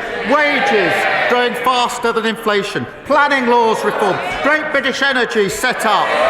We're only getting started. Next year we'll continue to rebuild no matter what the blockers opposite say. Amanda Martin. Thank you, Mr. Speaker, and can I echo the words of the Prime Minister and thank you and all of our staff in this place alongside our armed forces and our emergency services and wish them a Merry Christmas. Mr. Speaker, March 2025 marks 20 years since the death of the only Member of Parliament to have held all four great offices of state: the Foreign Secretary, the Home Secretary, the Chancellor and the Prime Minister. Mr. Speaker, James Callaghan was a true Portsmouth great and went to the same school as another true Portsmouth great, my dad, Terry Nolan. Does the Prime Minister back my bid for a plaque to be added to his former home in Copner, and will he come along to Portsmouth next year to unveil it? Well, I thank her for her question. Jim Callaghan was a giant of the Labour movement and a great public servant. Mr. Speaker, he left school at 17, served in our Royal Navy, before becoming the Home Secretary, Foreign Secretary, Chancellor, and of course finally Prime Minister. And as a proud son of Portsmouth, I'm sure he'd be honoured to be remembered in such a way. Happy Christmas. I'm going to just say to Mr. Mayor, I keep hearing, I heard you the other week over here, I'm hearing again that it's not a good time to push a luck today. Right, let us come to Leader of the Liberal Democrats, Red David. Thank you, Mr. Speaker. Can I join the Prime Minister in his praise and best wishes for our armed forces and our emergency services? And can I join others in wishing you happy Christmas, Mr. Speaker, and all the staff of the Commons and indeed everyone across this House? I'm coming to sing in a minute. Mr. Speaker, I've had the great joy of spending time recently with some amazing young people from the Bath Philharmonia Young Carers Choir. They're a brilliant example of the power of music to make a difference in young people's lives.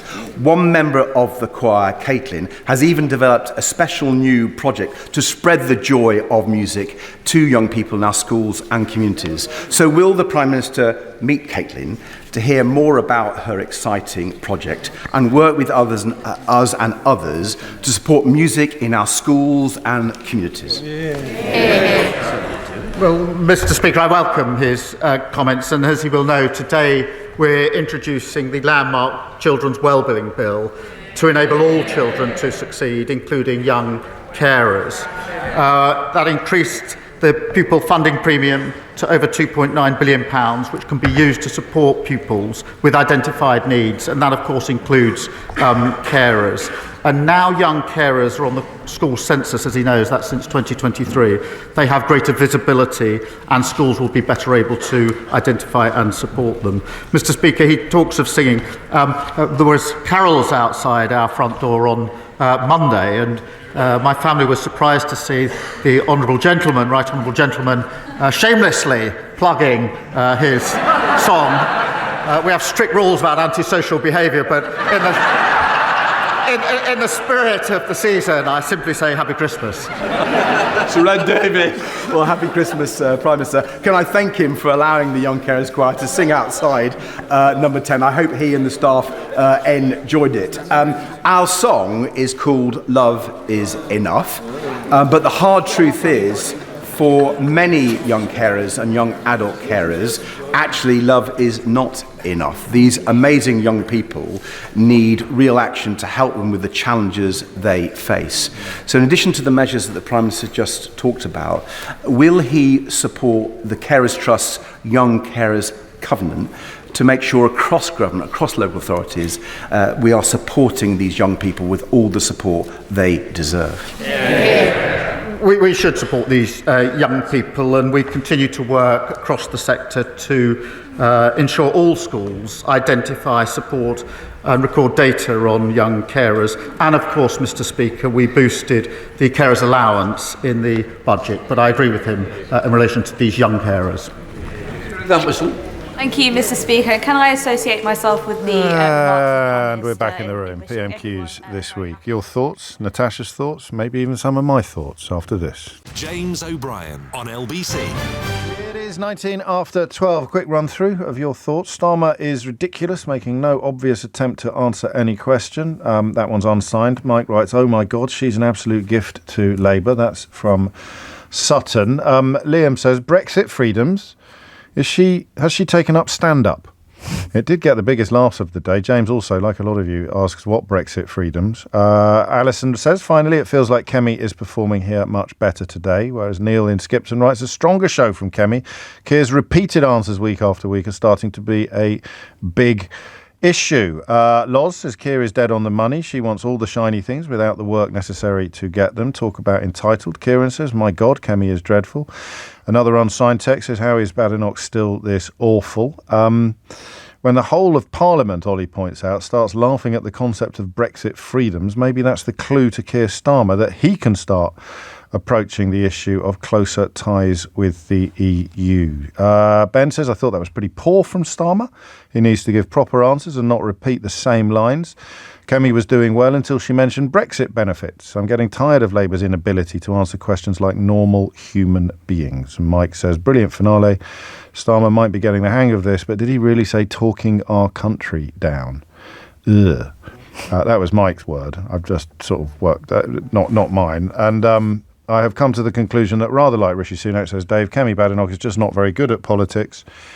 Her delivery is just so poor that even when she may have a valid point, it sounds like a child challenging their parents' authority. So, I mean, from the text to score draw, I would say, if it wasn't for that Brexit freedoms line, I thought she possibly had the upper hand this week for the first time. Yeah, I thought that was actually one of Kemi's strongest performances so far. I think as leader, she has struggled with Prime Minister's questions since she became leader a couple of months ago now. But that, I think, her argument was pretty strong. I think she succeeded well in what really is her job now, to pick holes in government policy, in government arguments, and talk about how this government are failing people, in her words, accusing the government of broken promises. The nice soundbite I liked was that the budget is a body blow to business. That, I think, is going to be the soundbite that she needs to take her through for what is the final Prime Minister's questions of the year. She needed something to sort of sell for that, and I think that did work. Talking about winter fuel, talking about legitimate criticisms, people trying to get pension credit. The government is struggling to get through all of those claims in time.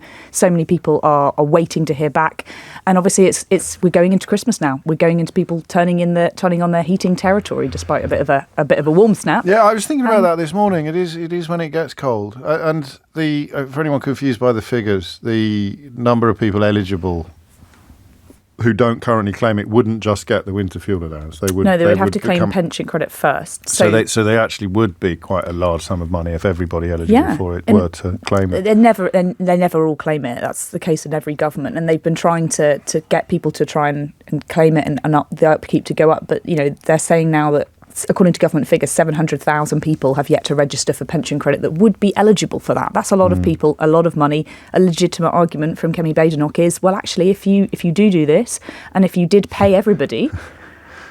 Did you just laugh at Doody? No, not at all. I'm laughing at the slightly Kafkaesque nature of the politics. So if the policy is implemented and the campaign to encourage people to sign up for then it won't make you any money. Then it actually becomes a legitimate, a sort of odd exercise in futility. Yeah, it just goes back to the argument a lot of people saying, which is it's all about ideology. This is all a Labour sort of idea to try and show that they are still being tough and they're still appealing to that right wing centre argument. Or just to think out loud, ideology is not necessarily a bad thing. It depends on the ideology.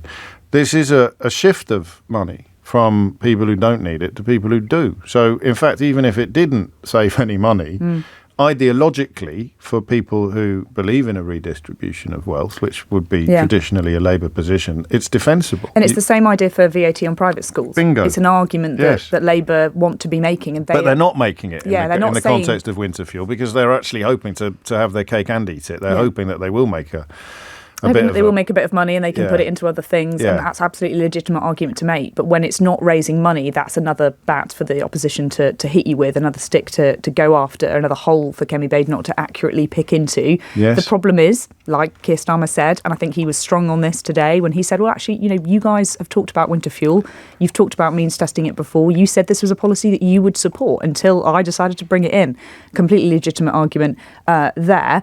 But yes, she didn't lose her cool this time. I think she was a lot more professional. It's much better I know when it's she more does. entertaining when she does. Resign! He should resign! I don't think she'll do that again. I know, but not for 3 years. She didn't, she's still there. Yeah, look, she went on some serious policies. I think, talking about the national insurance rise and how it's going to hit hospices. Again, not a very topical argument, but something that's been discussed in Westminster quite a lot recently. Keir Starmer did admit just then that the decision on whether to bail out hospices from that national insurance rise is a decision that still hasn't been taken in government, and now it's not going to be taken till next year.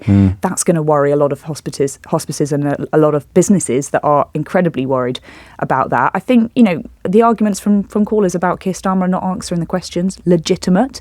I do think that Kemi Badenoch's questioning is a bit odd. It's quite hard to answer a question sometimes if you're not quite sure what it is. Well, exactly, and especially, did he talk to the Chancellor about the jobs tax hitting them? It's it's a question you can't really answer. It's a bit of a silly, nonsensical question. I thought Keir Starmer was strongest at the very end there. That finale was excellent. We're only just getting started. Here's a list of all the things I've done in government so far.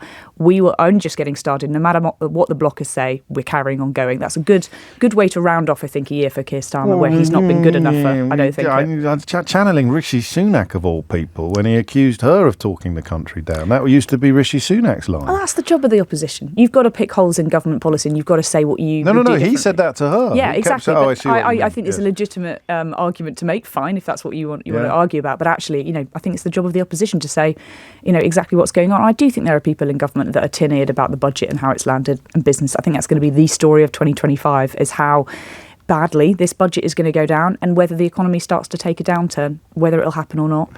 2 months of 0.1 negative growth. If we do see people start to lose their jobs, unemployment at the moment staying static, but businesses genuinely really fearful about this national insurance hike and what it's going to mean for them, they are going to start taking decisions. And if we start seeing that come January, February, Keir Starmer's going to be in trouble. Indeedy. A couple of Daves have been in touch. One says, I did laugh at doo-doo.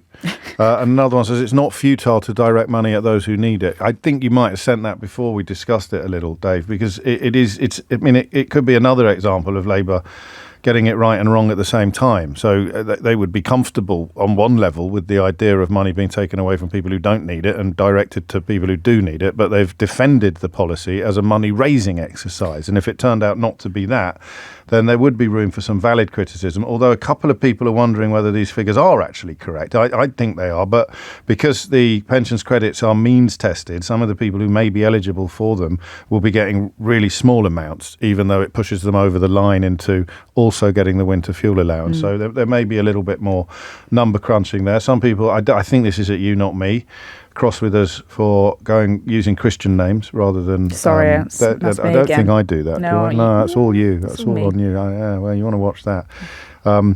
Keir said that. No, Kemi. No, Starmer. No, Badenoch. But the Brexit line, we can't. Let's do WASPI first. That was really weird. That was one of the weirdest things. I thought, well, here we go. And then, as I've said, I think she did better than usual subsequently. But the WASPI line was quite strange. So she said she accused the government of playing politics over WASPI women, and it's an argument I think is legitimate. There are around 80 Labour MPs that have been pictured with these big placards saying we will give the WASPI women the justice they deserve. And now the government have said, actually, no. It's obviously this wasn't something that was campaigned on in the last general election. No. It's the one before. It was in the 2019 manifesto, not the 2024 manifesto. I don't think Keir Starmer was ever going to do it, but he is one of those people that said he will do it. Liz Kendall has repeatedly said she would. Doesn't it damage trust in politics when they say they're not going to do it? I don't know how easy it would be if someone handed you a placard and said, can I take your photo with this, to say no. No, it's quite. Well, don't go to the protest, mate. Well, don't go and show your support. Because you've got 4 pictures in the newspapers today, people holding up the placards post-2019 manifesto. Exactly. But then, of course, what she had to do at the end was state that this is what we have. Not only did we bring the policy in, but we also haven't had any intention ever of compensating any of these women. Therefore, you agree with us all along. Yeah, and the governments of previous have never committed to this compensation for WASPI women, and there's not a lot of sympathy, I think, in government for this. And like Rachel Reeves' argument was today, most people were aware that these changes were happening, and some obviously weren't, but actually it would be unfair to give everybody a blanket payment costing £10.5 billion, and it's not great value for money for the taxpayer. And when you're talking about £22 billion black hole, do you really want to make it a £32 billion black hole? I think it was Sue in Sheffield who reminded us that you can hold two opinions at the same time. It was a big misstep, a big muff by Labour, but also the right decision. Yeah, and also I think, Kemi Badenoch is right to say that actually is this not another broken promise for Labour? That's a legitimate political argument, but she does open herself up to that conversation about, well, if you really care so much about it, why don't you commit to paying that £10 billion? Should we discuss Brexit? I find it fascinating, but I think I find it more fascinating than is either normal or healthy. But when does it stop? Yeah, I mean, because you've got a massive majority in the House now for Labour, so the laughter is not emblematic of anything profoundly significant.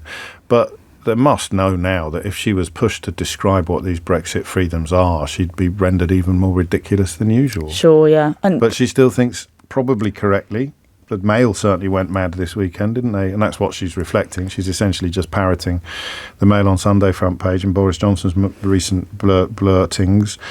So she still thinks it's got political heft. I think it does have a bit of political heft because we don't know what Keir Starmer is seeking to renegotiate with the EU. We know that he wants a closer relationship. We know he wants to renegotiate that deal. We don't know what's going to be in it.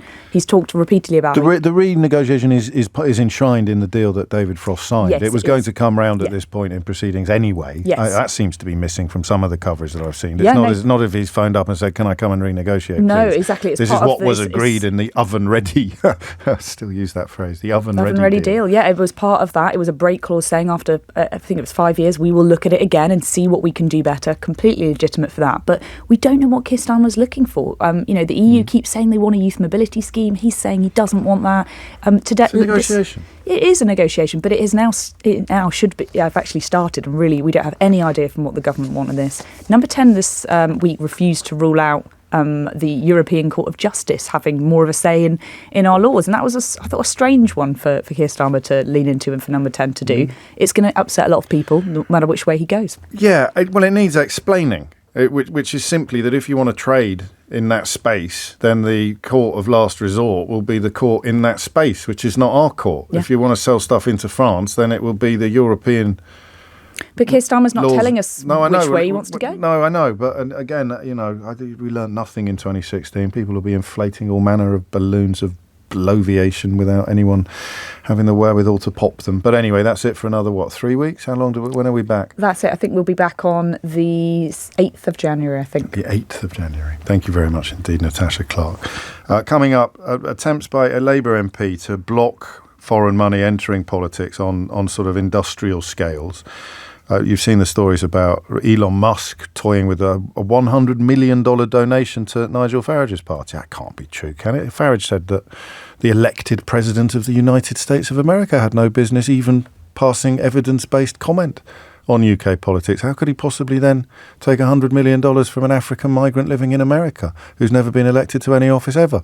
You'd have to be the biggest hypocrite in history even to contemplate it, which means he almost certainly will. Tim Humphrey is here with your headlines. James O'Brien on LBC. It is 12:35. You are listening to James O'Brien on LBC. A complete change of direction now, although a story that is pertinent to many of the things that we discuss historically and many of the things that we've been discussing very recently. The plight of Syrian refugees rendered almost, I don't know quite what the word would be, but denied safe passage into this country, however worthy their cause or however desperate their situation by successive Tory governments, has seen a kind of bottlenecking occur on the other side of the channel in Calais. This consequence. I was thinking today, you do need to keep explaining this. You can't get cross and impatient with people Some of them will be ignorant and bigoted, who keep shouting, "Oh, France is a safe country, why can't they stay there?" Or they have to stay there. Some people obviously are not ignorant and bigoted. They just don't understand the point that they keep hearing ignorant and bigoted people make. So if you are making your way to this country, it will be for reasons of family connections, or it will be because it's the only country in Europe where you can speak the language. France already takes more per capita than we do. Other European countries that you pass through also do. So it's a perfectly natural international responsibility with almost always rational roots to it. And shouting from the sidelines, "Why don't they stay in France?" is not a valid contribution to the conversation. But I need to be more patient when I explain that. And it is to one of the encampments in Calais that Ros Wynne-Jones, the Daily Mirror columnist and journalist, travelled about this time last year to with Lord Alf Dubs, who himself, of course, was a member of the Kindertransport.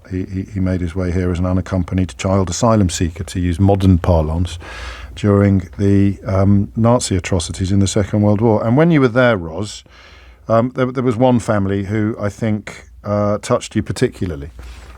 Yeah, I think we were out sort of walking around, sort of trying to chat to people. Alf really wanted to ask people that question that you've just raised, which is, why are you coming here? Why do you want to come to the UK? Why are you in Calais? And I saw this little boy, we both saw a little boy playing in the rubbish. He clearly had profound disabilities.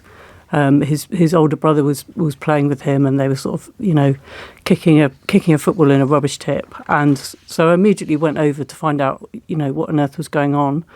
And his dad heard that we were English and immediately gave us the name of a doctor that they were attempting to reach in the UK. They said, "Do you know this doctor? He's the only one who can cure my son, and this is why we've made this journey." The only one in the world?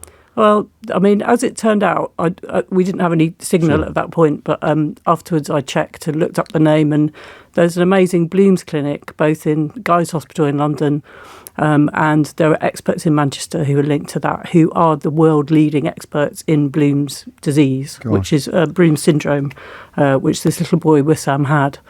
The family were desperate. They'd left Syria.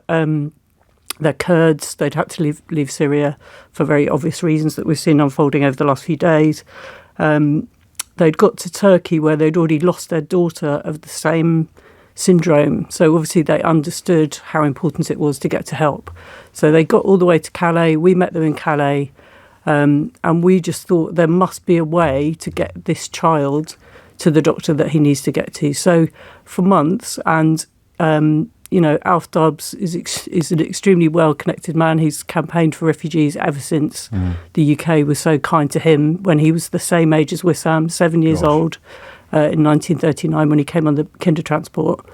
So between us, we tried to get this little boy to come over. But the reality is there are no safe and legal routes to come from France. There are no routes.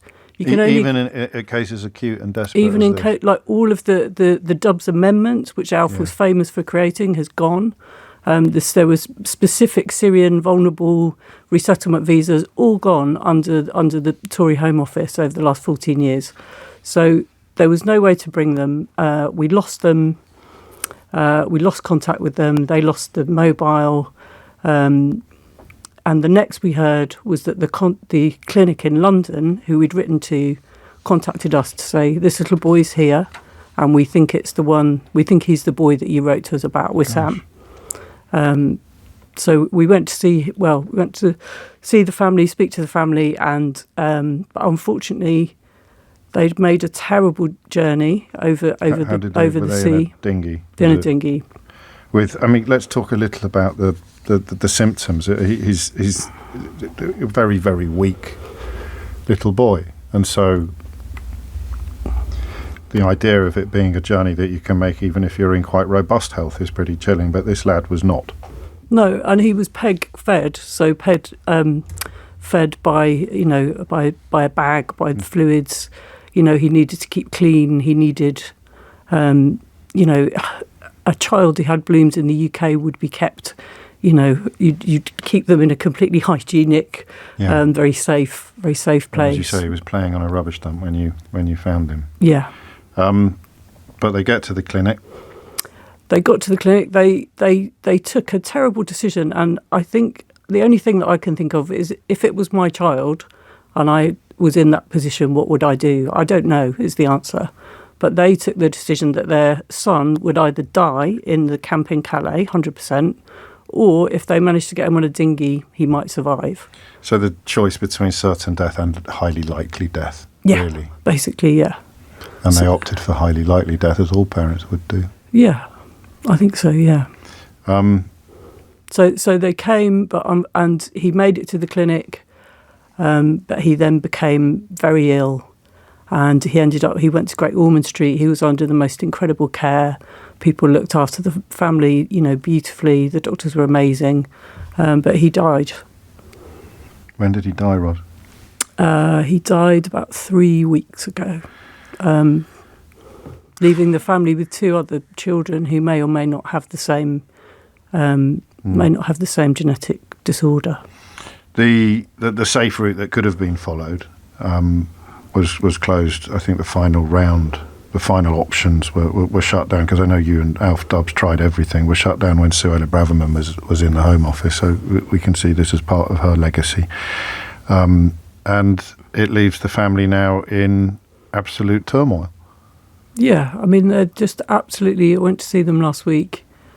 They're absolutely devastated, like some bit of light's gone out in their eyes, as you'd expect. The Home Office has allowed them to stay near their son's grave on compassionate grounds. They were originally facing dispersal to Scotland. As Kurds, their situation now becomes a little bit more complicated than it does for people who perhaps fled Syria as a consequence of Assad's regime in other circumstances, because, of course, there's no guarantee that Kurds will be safe in the new Syria, whatever it turns out to look like. And the children still need testing and screening. And of course, at the moment, they're still waiting for their asylum claim. So temporarily, they're allowed to remain in the sort of greater London, sort of Hertfordshire area. I remember in your original coverage, the older brother who kind of held everyone together. I got some soak, and I remember he was odd though it sounds, he was an Arsenal fan, which he explained to you in perfect English. Another part of the reason why the UK was their final destination. How's he getting on? He was at school when I went to see the family with Candida Jones, who's Alf's assistant, last week.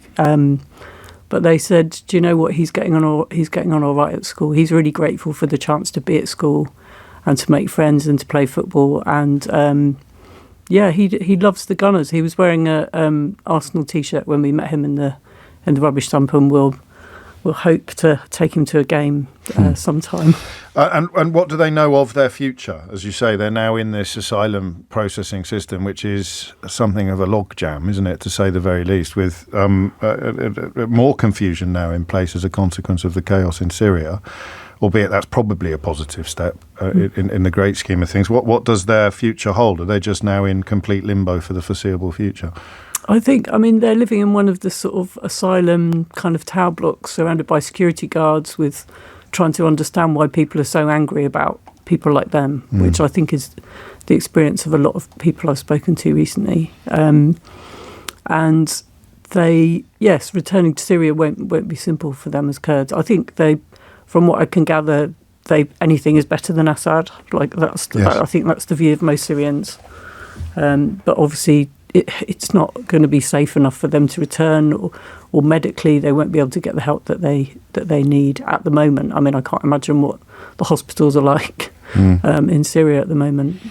And you're trying to help the family a little, I think, with a GoFundMe. Yes, I mean, they like so many people who come on those crossings, they've obviously got nothing. You can't take anything in the boat with you, so you start. Not allowed to work, I presume. No, you're not allowed to work. And again, Waddy, the dad, is a mechanic. He's a really good mechanic, and he'd love to work as a mechanic. Yeah. I'll share some details of the GoFundMe on. I'm not quite sure how they work actually, but if you go to GoFundMe and look for "Help Child Refugee Wissam's Bereaved Family," it'll come up. I'll post links on my socials later. And I think what you said, something you said about, as a parent, what would you do? And you look at every single step this family have taken, and you think that, you know what, as a parent, I think I would have done every single thing that they've done. despite the fact that it's led them to this horrible, horrible pass. Do they have hope? I mean, I know they've lost their boy, but do they have hope for their own future, or are they still too dazed?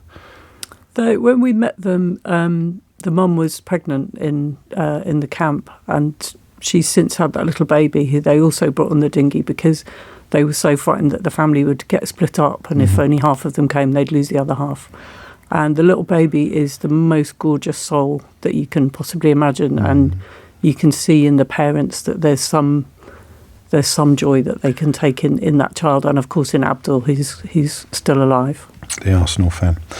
You can follow Ros's journalism in the Daily Mirror, of course, her domestic stuff as well as her international assignments in the Real Britain column for the domestic stuff. And give our love to Lord Dubs, won't you? Because we get into trouble when we book him, because he should be taking it easy, shouldn't he? But he's just, I think, the nicest way of putting it. Well, funnily enough, the experience of going to Calais with Lord Dubs was that I found it very hard to keep up with him, even though he's 94. An incredible force of nature. Ros Wynne-Jones, thank you. The time now is 12:47. James O'Brien on LBC. It's 12:49. You're listening to James O'Brien on LBC. Two more shows. We usually say sleeps, don't we? But it's two more shows until I clock off for Christmas. Although I suspect Henry Riley will be keeping you company, will you? Yeah. During the Yuletide period. In for Vanessa Feltz this weekend. Splendid. On Saturday, and Ian Dale all of next week. So there we go. You see, what a treat. And a plug as well. What an absolute cornucopia of Christmas riches. And I saw Dom Jolly on the schedule as well, which I knew when he popped in to confirm that he wasn't actually playing the role of that very angry farmer who came on the programme a few weeks ago. But he will be doing some presenting over the Christmas period as well. Exciting schedule, always is. But that is not why you are here today. I should say I've just used my Blue Sky account to share the article that Ros has written about the family we were just talking about, and the GoFundMe link is at the bottom of that if you find yourself interested by that story. A couple of people in my inbox, of course, furious about the idea of any compassion or generosity being shown to them, but that is the country that we have been built, created in large part by some of the people who've enjoyed a particular prominence in recent years, and it is to one of them that we turn our attention next, because I mentioned a moment ago, Henry, that I found the idea that Elon Musk might give $100 million to Nigel Farage's latest party ridiculous, because old Nigel, a trustworthy, honest man that he is, has always objected to the idea of foreign interference in UK politics, up to and including the actual President of the United States of America offering an evidence-based analysis of what leaving the European Union might do to our prospects of a trade deal with the United States of America. So they can't. I mean, this. And then I saw a photograph in a newspaper of them hanging out with. There's often described as a billionaire property developer, Nick Candy, who's now the treasurer of Farage's party, the champion of reform, ordinary people, and Elon Musk was there, the richest man in the world. Has he ever met a billionaire he doesn't like? And a photograph of Donald Trump, or a portrait, in fact, of Donald Trump in what appeared to be tennis whites. In the background. And I don't know when I stopped finding all this very funny, but it appears there is some truth in the possibility that Nigel Farage is touting for cash on the other side of the Atlantic with an African migrant. I mean, this is yes, of course, Elon Musk being born in South Africa. I mean, what's interesting about this story, James, is when it first emerged in a Sunday newspaper, it was suggested to me from someone quite senior in Reform that this was a Conservative Party story that had been planted there, and somehow has actually given Elon Musk an idea to donate to Reform, and that it's sort of built from there. And of course, as you say, we've had it confirmed that Elon Musk is certainly talking to Nigel Farage. Mr. Farage put in the Daily Telegraph yesterday, and this is what has really sort of pricked the ears of campaigners, James, because he said, following the visit, the issue of money was discussed and there will be ongoing negotiations on that score. Now, the word negotiations is a curious one because it could suggest a sort of quid pro quo. It does. I mean, that's what negotiation literally means. And of course, it opens up this can of worms about foreign investment. But could there be a way actually to stop this donation going ahead? One Labour MP who I've been speaking with this morning is on a mission to try and stop, or certainly to some extent prevent a lot of this donation from going through. Joe Powell. Not just this one, but all foreign money. Exactly, yes, sorry. Yes. And this being the most... To all parties. Exactly, to his own party as well. He represents Kensington and Bayswater. I understand that actually ministers, James, are listening very closely to his suggestions, so they are worth bearing in mind. He told me, though, that he feels time is running out for the government. What I'm saying to the government is we've got some urgent tidying up to do on money in politics, and I would like to see them prioritise that, because my fear is that if we don't move quickly, we might end up with a situation where we find our politics has been exploited by someone like Elon Musk. And that wider point you made, James, is very important to bear in mind. Transparency International UK reported in their report that came out earlier this month, £1 in every £10 declared as donations to political parties since the year 2000 came from what they describe as unknown or questionable sources. And 10 companies made up £10.9 million worth of donations since 2001. Powell, who actually also chairs the cross-party anti-corruption group in Parliament, has accused Reform of trying to subvert our politics. Take a listen of what he told me. We have very clear rules in this country that foreign money is not allowed into our politics. So what concerns me is when Nigel Farage writes this morning, I think in the Daily Telegraph, to say the issue of money was discussed. So that to me seems like an attempt to subvert our politics and try and find a way for foreign money to enter in support of the Reform Party. So in that dimension, I am concerned, because it seems to me that that is not in the spirit and possibly even the practice of our electoral law. Of course, traditionally, incredibly rich, very, very right-wing people who want government moulded to their own needs and desires tend to buy newspapers. But, of course, Elon Musk owns Twitter, so it is already a modern incarnation of the old press baron model. But this would be an even more explicit attempt, potentially, to influence electoral outcomes. It would be, and his idea, because it's important to say, currently, as Joe Powell says, it's illegal for a foreign citizen, someone who's not in the electoral register, to donate to a political party. But there are ways to, as he describes it, work the system. So, for example, his suggestion, and this would sort of curtail a lot of the money, would be a UK subsidiary of an international company would be prevented from donating more than their profits. So what does that mean in practice? Well, X, for example, in the UK, formerly Twitter, made £8.5 million in the UK in their last accounts, that was all they made in their last accounts, which only go to December 2022. That was just after Musk's takeover. So in theory, that would limit significantly what he can donate, if indeed he is going to go through with it. His idea would essentially mean that donations would be tightened so that parties, candidates, campaigners cannot accept money from companies that have not made enough money in the UK to fund the donation or loan. This is what Joe Powell told me as well. So I think our laws are outdated, and they have left political parties vulnerable to dirty money derived from corruption. One suggestion that I would like to see the government look at is to make sure that if you have a UK subsidiary of an international company, that they couldn't donate more than the profits they make in the UK. So in the case of X, for example, that would be a very small amount of money. But the principle here is not, again, this is not just about Elon Musk. This is about a principle that we don't want this money to find its way into our system through these different channels, because the electoral law is clear that foreign donations are not permissible. And that would be the starting point. So you limit it to the amount of profit they make, James, and then you could potentially say only 30% of the profits they make, 20%. So I think they see it, or Joe Powell certainly sees it, as a starting point. I was speaking with a minister earlier on and an official within one of the relevant government departments who did say that they're very sympathetic and open to this suggestion, saying that they know the finance rules are outdated, and this is one of the attempts. The other sort of aspects that he wants to change, currently the maximum fine for the Electoral Commission is £20,000, which is sort of lamentably low. He wants to increase that to £500,000 or 4% of a campaign spend. That's actually a recommendation that Dominic Grieve made. He currently chairs the UK Governance Project. And then lastly, there's this group called unincorporated associations. So these are groups like the Carlton Club is probably a famous example of that. They've given £300,000 to the Conservative Party in the last few years. What that means is you donate to an association. We know who it's gone to, i.e. the candidate, but we don't know who makes up that money. So I'm not a member of the Carlton Club, but if I wanted to give a sort of... But if I wanted to support James O'Brien or Sheila Fogarty's bid to be an MP, I could donate money to that institution, and then people wouldn't necessarily know that I was the one who donated it. Donate money to yourself. opaquely?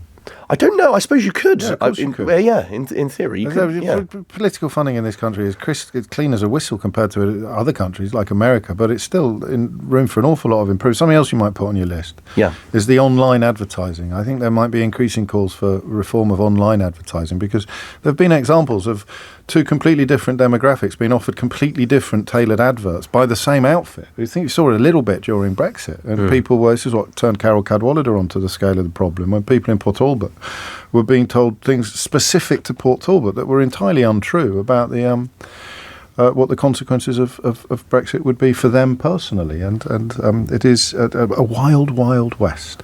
Great stuff, Henry. Thank you very much. Did I see you on the telly last night?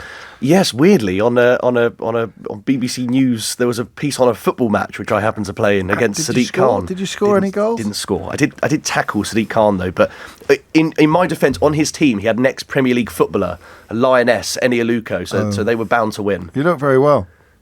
What, on the football pitch? Yeah, or? yeah, really? Okay. I only saw you clapping afterwards, but you were still breathing. That's probably a good thing, actually. Excellent. While I've got you both, yes. Did you hear Terry's call the other day about you and me? I heard messages. I've had messages about Terry. Not my biggest fan, I'm told. All mine, indeed. No. He claimed you taught me everything I know. I put him right on that. That's not misogynistic. But he at also claimed that the reason we were so dreadful. Yes. Is that we meet on a regular basis, you and me, in Waitrose, what was the other place? Whole Foods, that's it, yeah, Whole Foods. To agree what we're going to say on the radio, and that we have people whispering in our ears telling us precisely what to say, and giving us our marching orders every morning.